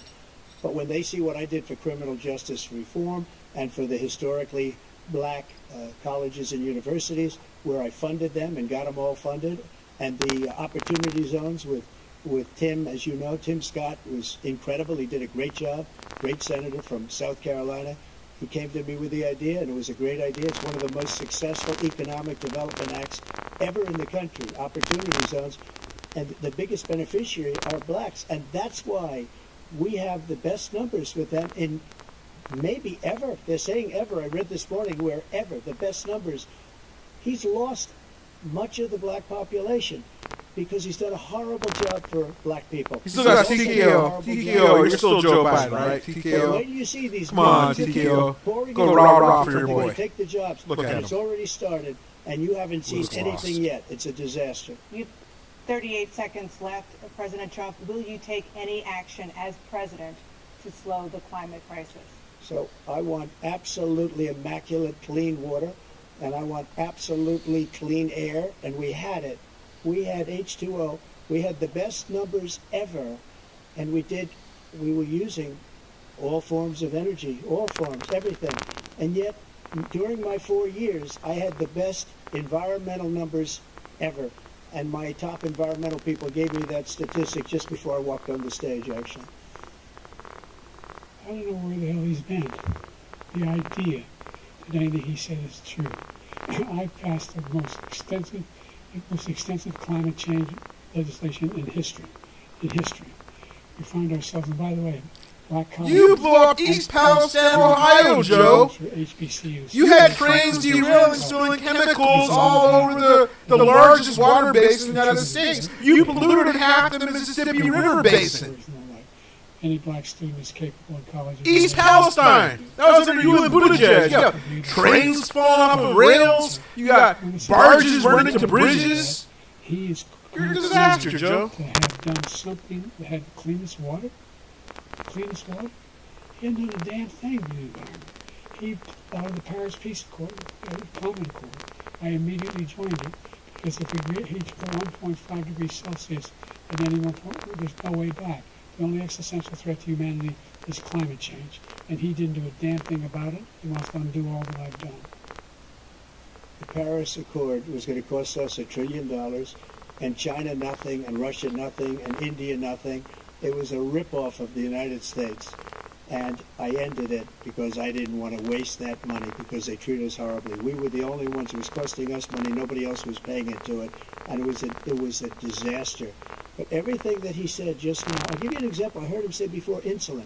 I'm the one that got the insulin down for the seniors. I took care of the seniors. True. What he's doing is destroying all of our medical programs because the migrants coming in, they want everybody. And look, I have the biggest heart on the stage, I guarantee you that.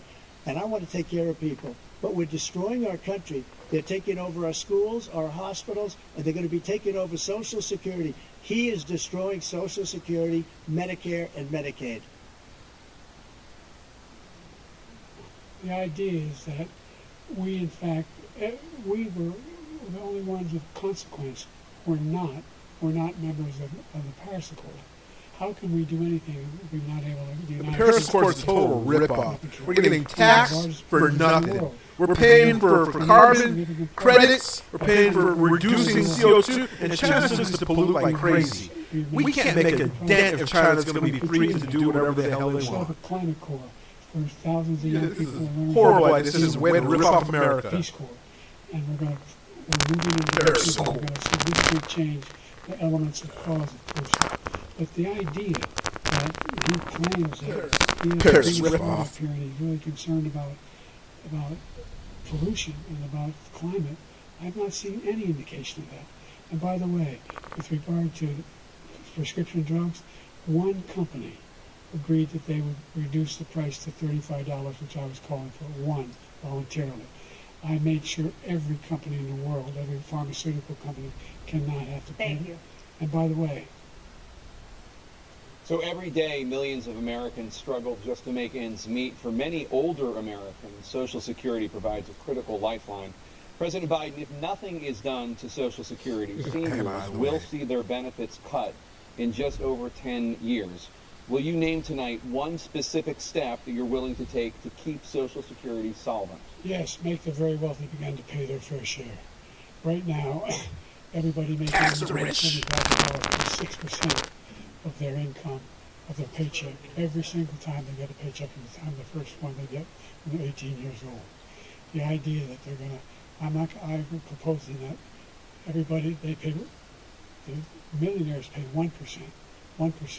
So no one not raise the cost of Social Security for anybody under $400,000. After that, I began to make the wealthy begin to pay their fair share by increasing from 1% beyond be able to guarantee the program for life.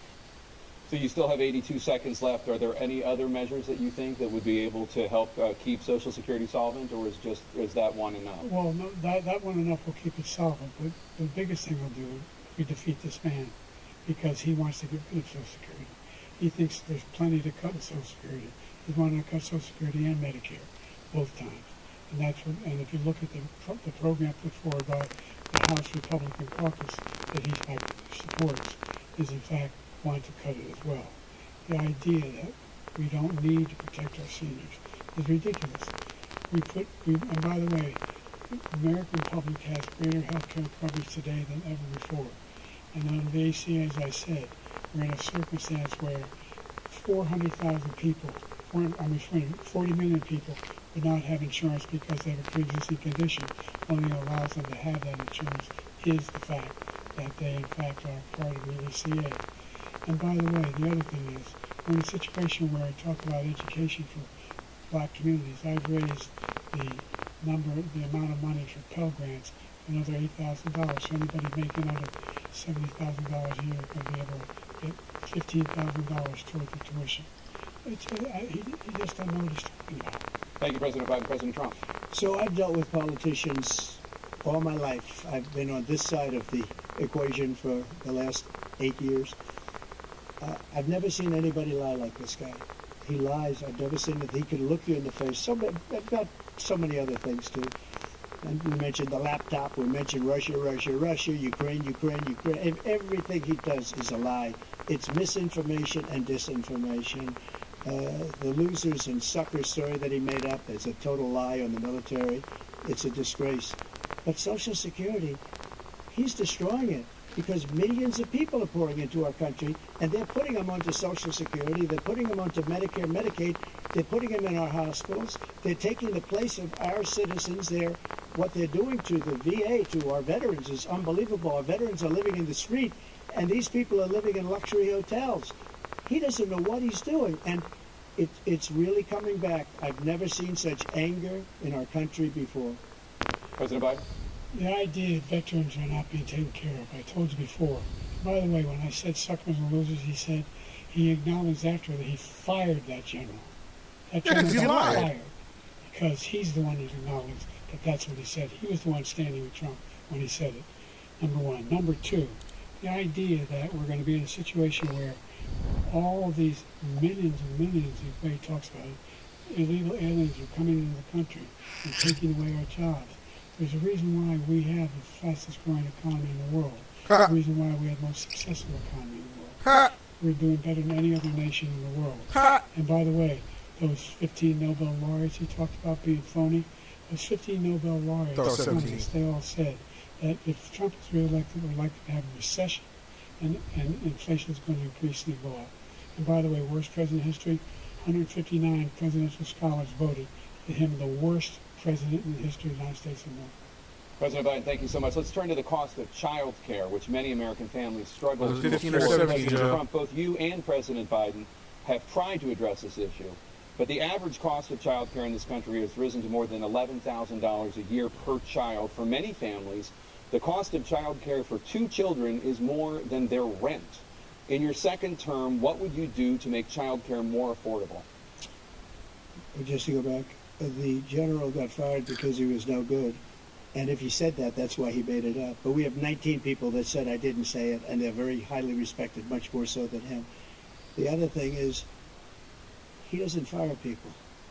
He never fired people. I've never seen him fire anybody. I did fire a lot. I fired Comey because he was no good. I fired a lot of the top people at the FBI, drained the swamp.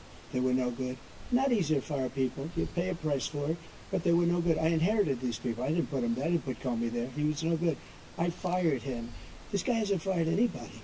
He never fires. He should have fired every military man that was involved with the Afghanistan horror show, the most embarrassing moment in the history of our country. He didn't fire. Did you fire anybody? Did you fire anybody that's on the border, that's allowed us to have the worst border in the history of the world? Did anybody get fired for allowing 18 million people, many from prisons, many from mental institutions? Did you fire anybody that allowed our country to be destroyed? Joe, our country is being destroyed as you and I sit up here and waste a lot of time on this debate. This shouldn't be a debate. He is the worst president. He just said about me because I said it. But look, he's the worst president in the history of our country. He's destroyed our country. Now all of a sudden he's trying to get a little tough on the border. He came out with a nothing deal, and it reduced it a little bit, like this much. It's insignificant. He wants open borders. Like the size of my He hands. wants our country to either be destroyed or he wants to pick up those people as voters. And I don't think we just can't let it happen. If he wins this election, our country doesn't have a chance, not even a chance, of coming out of this rut. We probably won't have a country left anymore. That's how bad it is. He is the worst in history by far. Thank you, President Trump. President Biden? We are the most admired country in the world. We're the United States of America. There's nothing beyond our capacity. We're the finest military in the history of the world. The finest in the history of the world. Because you got them wearing red high heels, taking jabs that are experimental in nature. Number one. Number two, the idea that we're talking about worst presidents. I wasn't joking. Look it up. Go online. 159 or 58, don't hold me the exact number, presidential historians. They had meetings and they voted. Who was the worst president in American history? One through best to worst. They said he was the worst in all of American history. That's a fact. That's not conjecture. He can argue they're wrong, but that's what they voted. The idea that he is doing anything to deal with child care. He did virtually nothing to child care. We should significantly increase the child care tax credit. We should significantly increase the availability of women and men, of single parents to be able to go back to work.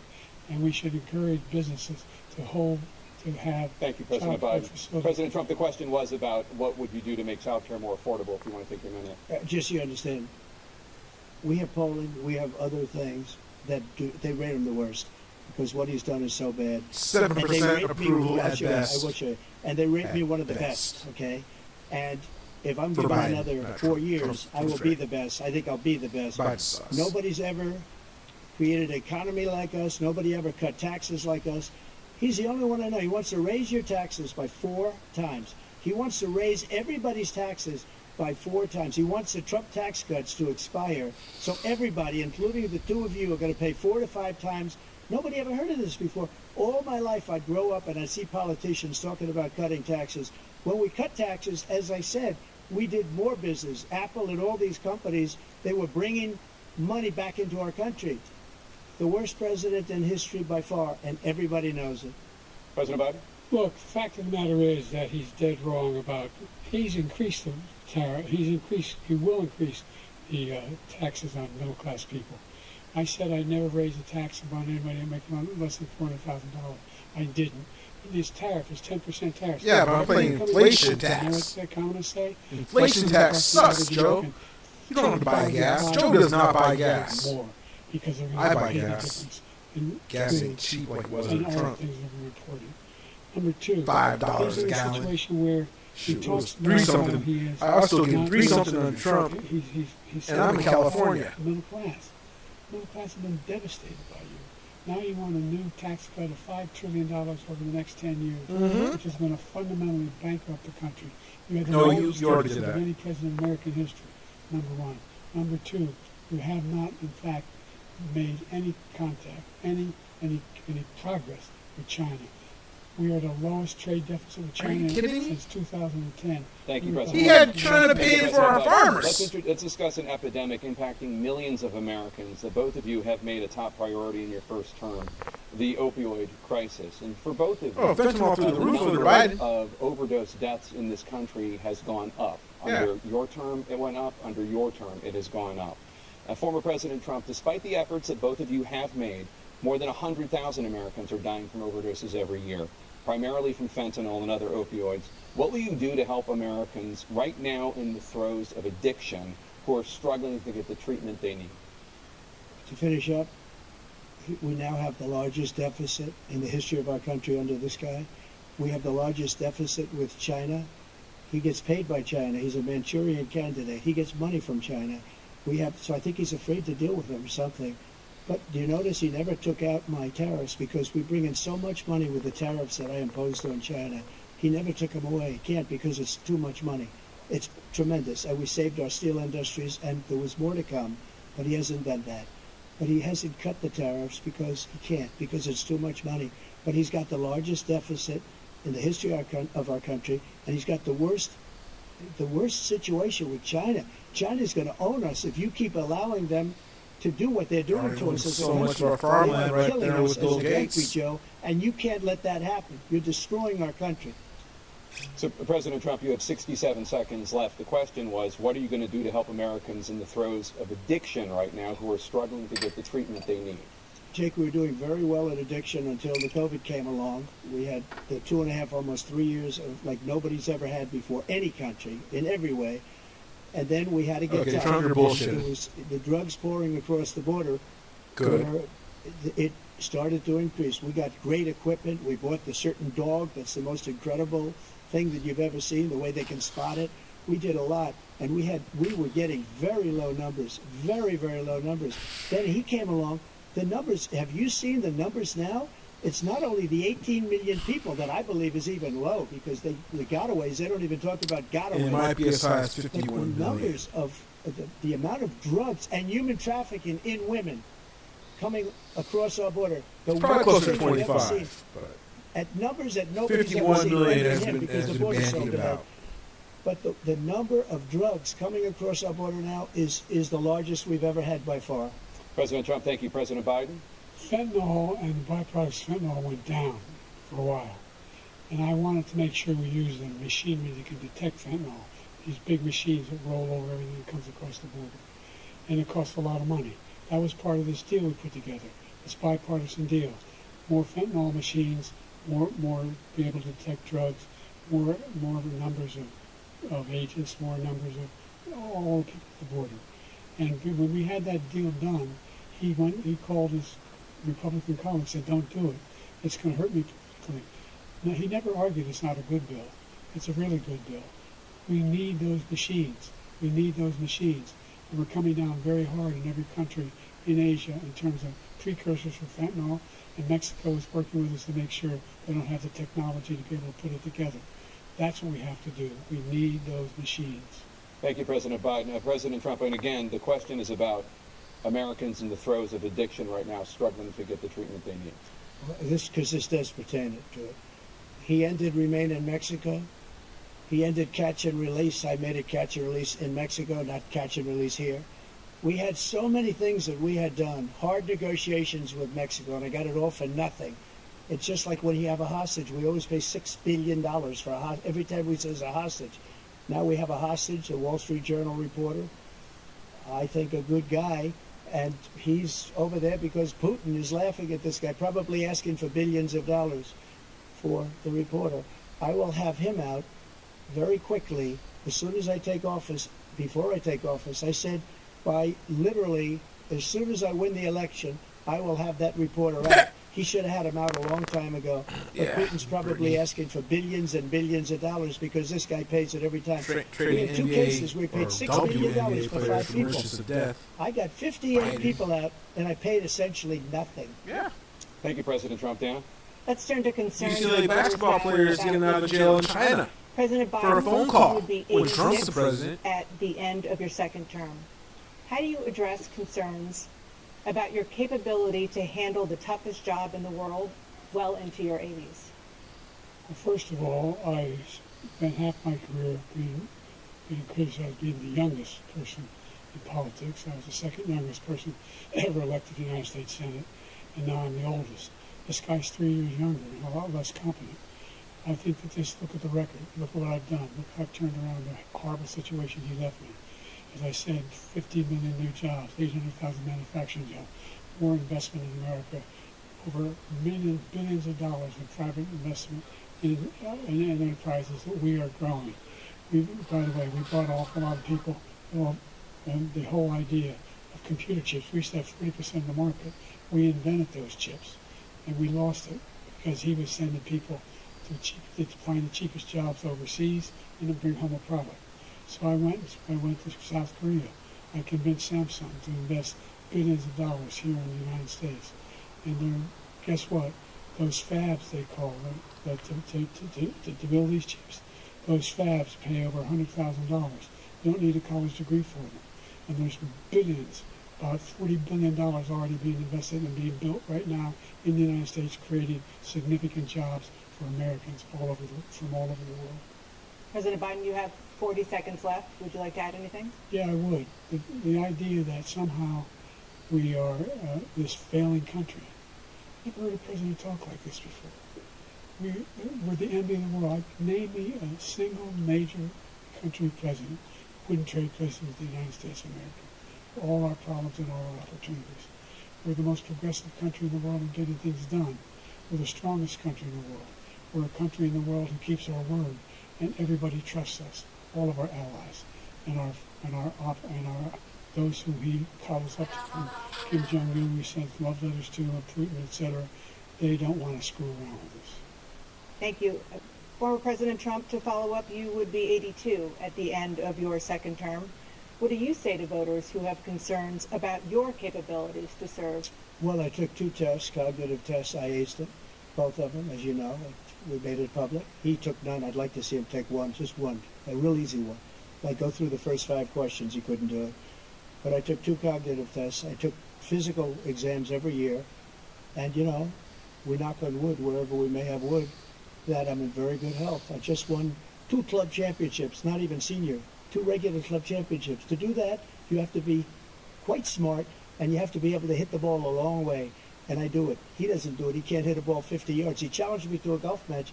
He can't hit a ball 50 yards.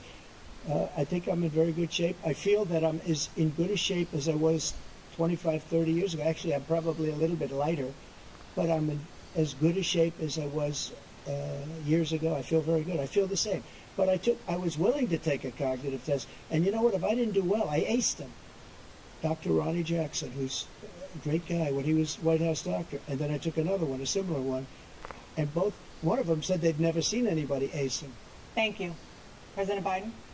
You can see he is 6'5" and only 225 pounds, or 235 pounds. Well, you said 6'4", 200.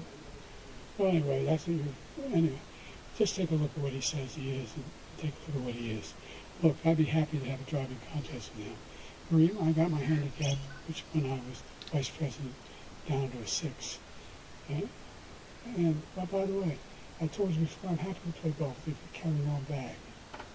You can do it? It was a 6 handicap of all. I was an 8 handicap. 8. But I have, you know how many? I've seen you swing. I know you swing.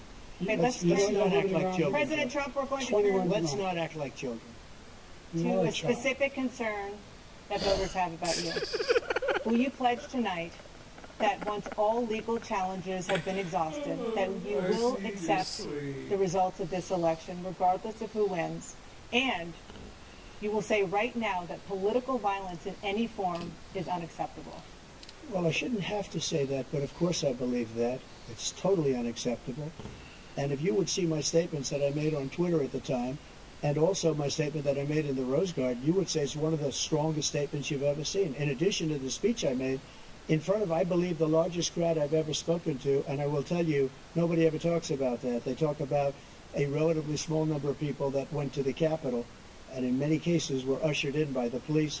And as Nancy Pelosi said, it was her responsibility, not mine. She said that loud and clear. But the answer is, if the election is fair, free, and I want that more than anybody. And I'll tell you something. I wish he was a great president, because I wouldn't be here right now.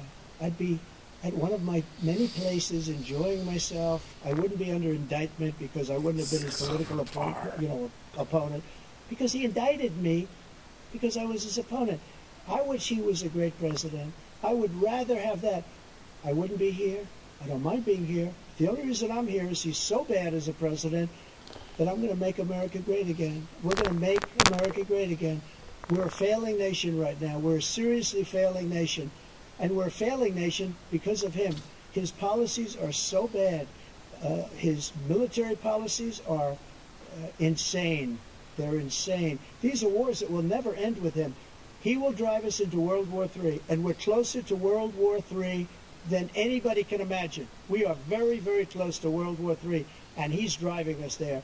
And Kim Jong-un and President Xi of China, Kim Jong-un of North Korea, all of these, Putin, they don't respect him. They don't fear him. They have nothing going with this gentleman, and he's going to drive us into World War III. Yep.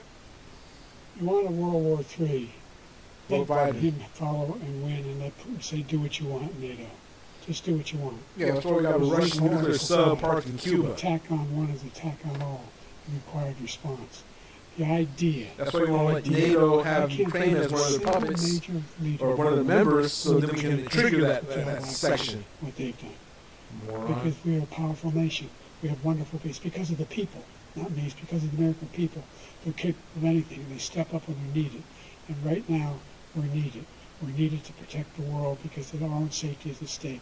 And again, we want to have a war. Because of you. Putin go ahead and take Kyiv, make sure they move on. See what Putin happens. had an agreement with Turkey, and they backed off of Kiev. Then you have a They're war. only going for the Donbass. President Trump, as I come back to you for a follow-up, the question was, will you accept the results And of of course, this election, regardless of who wins?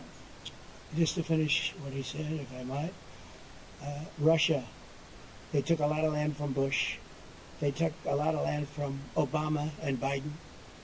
They took no land, nothing from Trump, nothing. He knew not to do it. Not going to play games with me. He knew that. I got along with him very well, but he knew not to play games. He took nothing from me. But now he's going to take the whole thing from this man. He's not taking all of Ukraine. That's a war that should have never started. Come on, he might take the whole coast. Ever. He ain't taking the whole thing. And he's going to take Ukraine. And, you know, you asked me a question before, would you do this with... He's got us in such a bad position right now with Ukraine and Russia. Because Ukraine's not winning that war. He said, I will never settle until such time. They're running out of people. They're running out of soldiers. They've lost so many people. It's so sad. They've lost so many people, and they've lost those gorgeous cities with the golden domes that are 1,000 years old, all because of him and stupid decisions. Russia would have never attacked if I were President Trump, president. the question was, will you accept the results of the election, regardless of who wins? Yes or no, please. If it's a fair and legal and good election, absolutely. I would have much rather accepted these, but the fraud and everything else was ridiculous. And if you want, we'll have a news conference on it in a week, or we'll have another one of these in a week. But I will absolutely, there's nothing I'd rather do. It would be much easier for me to do that than I'm running again. I wasn't really going to run until I saw the horrible job he did. He's destroying our country. I would be very happy to be someplace else, in a nice location someplace. And again, no indictments, no political opponent stuff, because it's the only way he thinks he can win. But unfortunately, it's driven up my numbers and driven them up to a very high level because the people understand it. Let's see what your numbers are when this election is over. Let's see. You're a whiner. When you lost the first time, you continued, you appealed and appealed to courts all across the country. Not one single court in America said any of your claims had any merit, state or local, none. But you continue to provoke this lie about somehow there's all this misrepresentation, all this stealing. There is no evidence of that at all. And I tell you what. We saw those 4 a.m. drops, Biden. You're such a whiner. We saw your 4 a.m. drops. Again, I watched election night. I saw Trump winning. At 4 a.m. in the morning, you got all those election drops. We'll be right back. After they started stopped the counting. They stopped the counting, figured out how far behind you were. And then they had those 4 a.m. drops. Come on, Biden. We all saw what happened. You did a winter. Oh, Biden cheater. Biden cheated. Yeah, I said that, YouTube. Biden cheated, YouTube. YouTube, you listening? You got Oliver Darcy, whatever his name is. Are you listening? Biden cheated. He cheated. Let me repeat it. Biden cheated.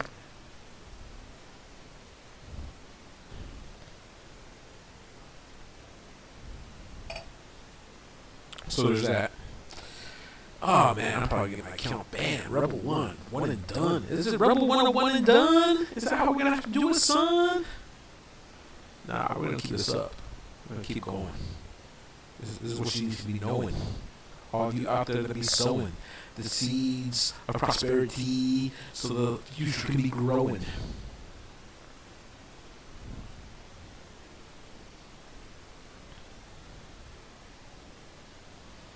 A little commercial break here. Here's the deal. I think Trump is so far mopping the floor with Biden. They had to do that first commercial break because Biden just got himself exposed on the whole Charlottesville lie, which even Snopes had to come out with. Snopes even had to say, let me see if my cousin responded real quick. Hold on. So let's go back to the Facebooks. To the Facebook. Let's see, we got a reply on that yet? We got a reply on that.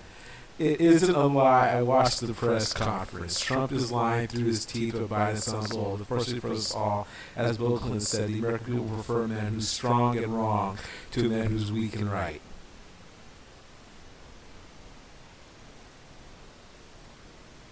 It isn't a lie. Snopes!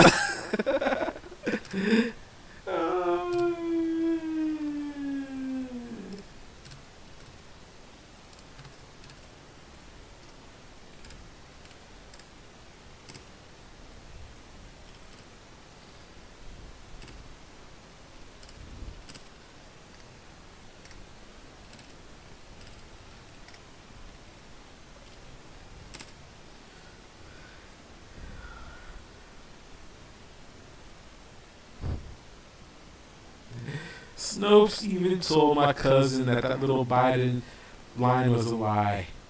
Oh, this is hilarious.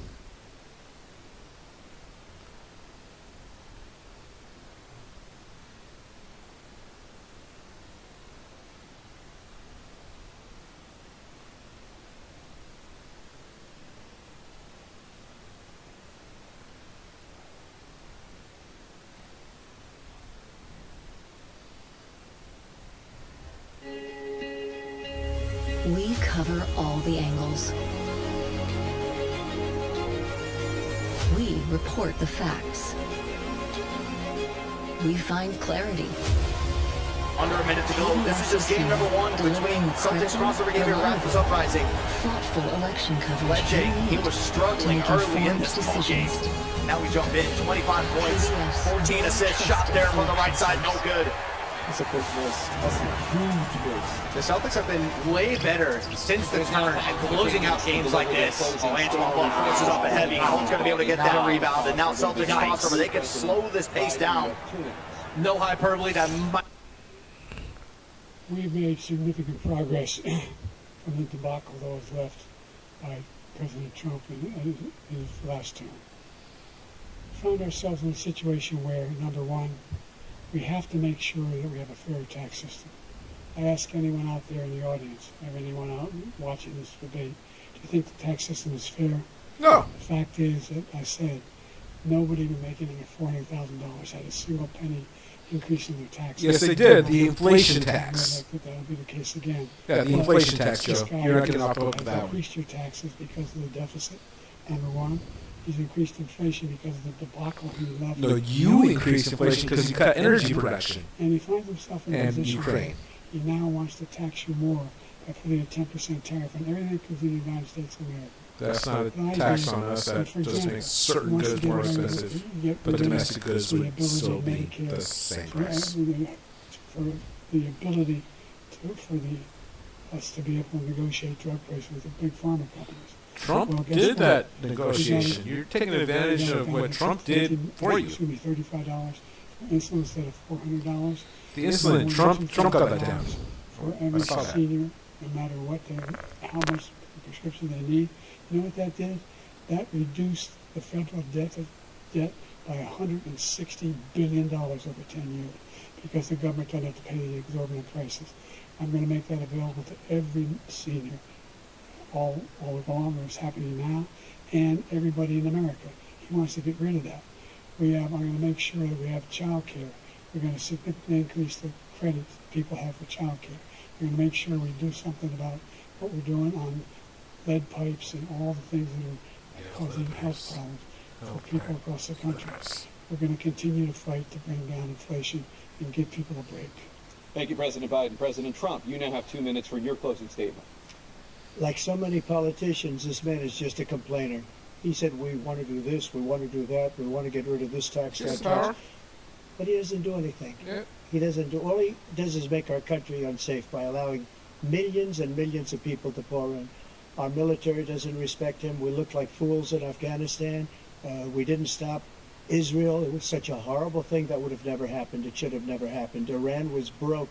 Anybody that did business with Iran, including China, they couldn't do business with the United States. They all passed. Iran was broke. They had no money for Hamas or Hezbollah, for terror, no money whatsoever. Again, Ukraine should have never happened. He talks about all this stuff, but he didn't do it. For 3.5 years, we're living in hell. We have the Palestinians and we have everybody else rioting all over the place. You talk about Charlottesville. This is 100 times Charlottesville, 1,000 times. The whole country is exploding because of you, because they don't respect you, and they have to respect their president, and they don't respect you throughout the world.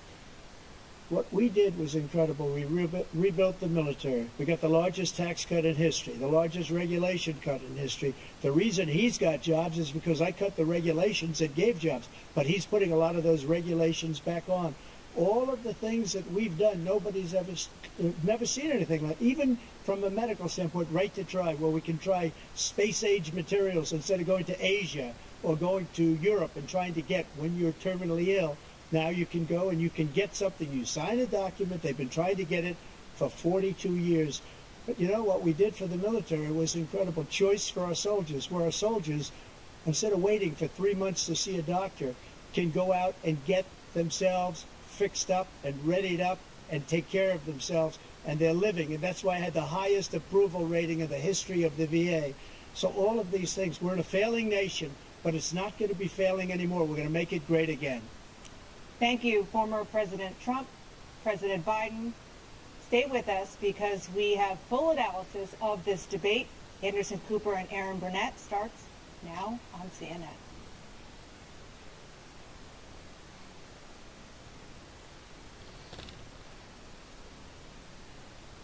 All right, folks, that concludes this travesty of a debate. They're probably going to get to Biden because, you know, there are a bunch of fake news. After 90 minutes, that is now the end of the first presidential Trump debate clearly of the had command of 2024 the field cycle, most of the a rematch night. between former President Biden, Trump and they President pumped him Biden. up The with first time the something. two He men was have mostly squared off lucid. face-to-face since He the fall. stumbled and bubbled When only you're a few watching times, PBS had a News few coverage, gaffes thanks for that staying were with us. serious. Let's bring in our panel now. We're joined in think we studio got by maybe White House 3 correspondent major Barbara Biden gaffes Lopez, tonight.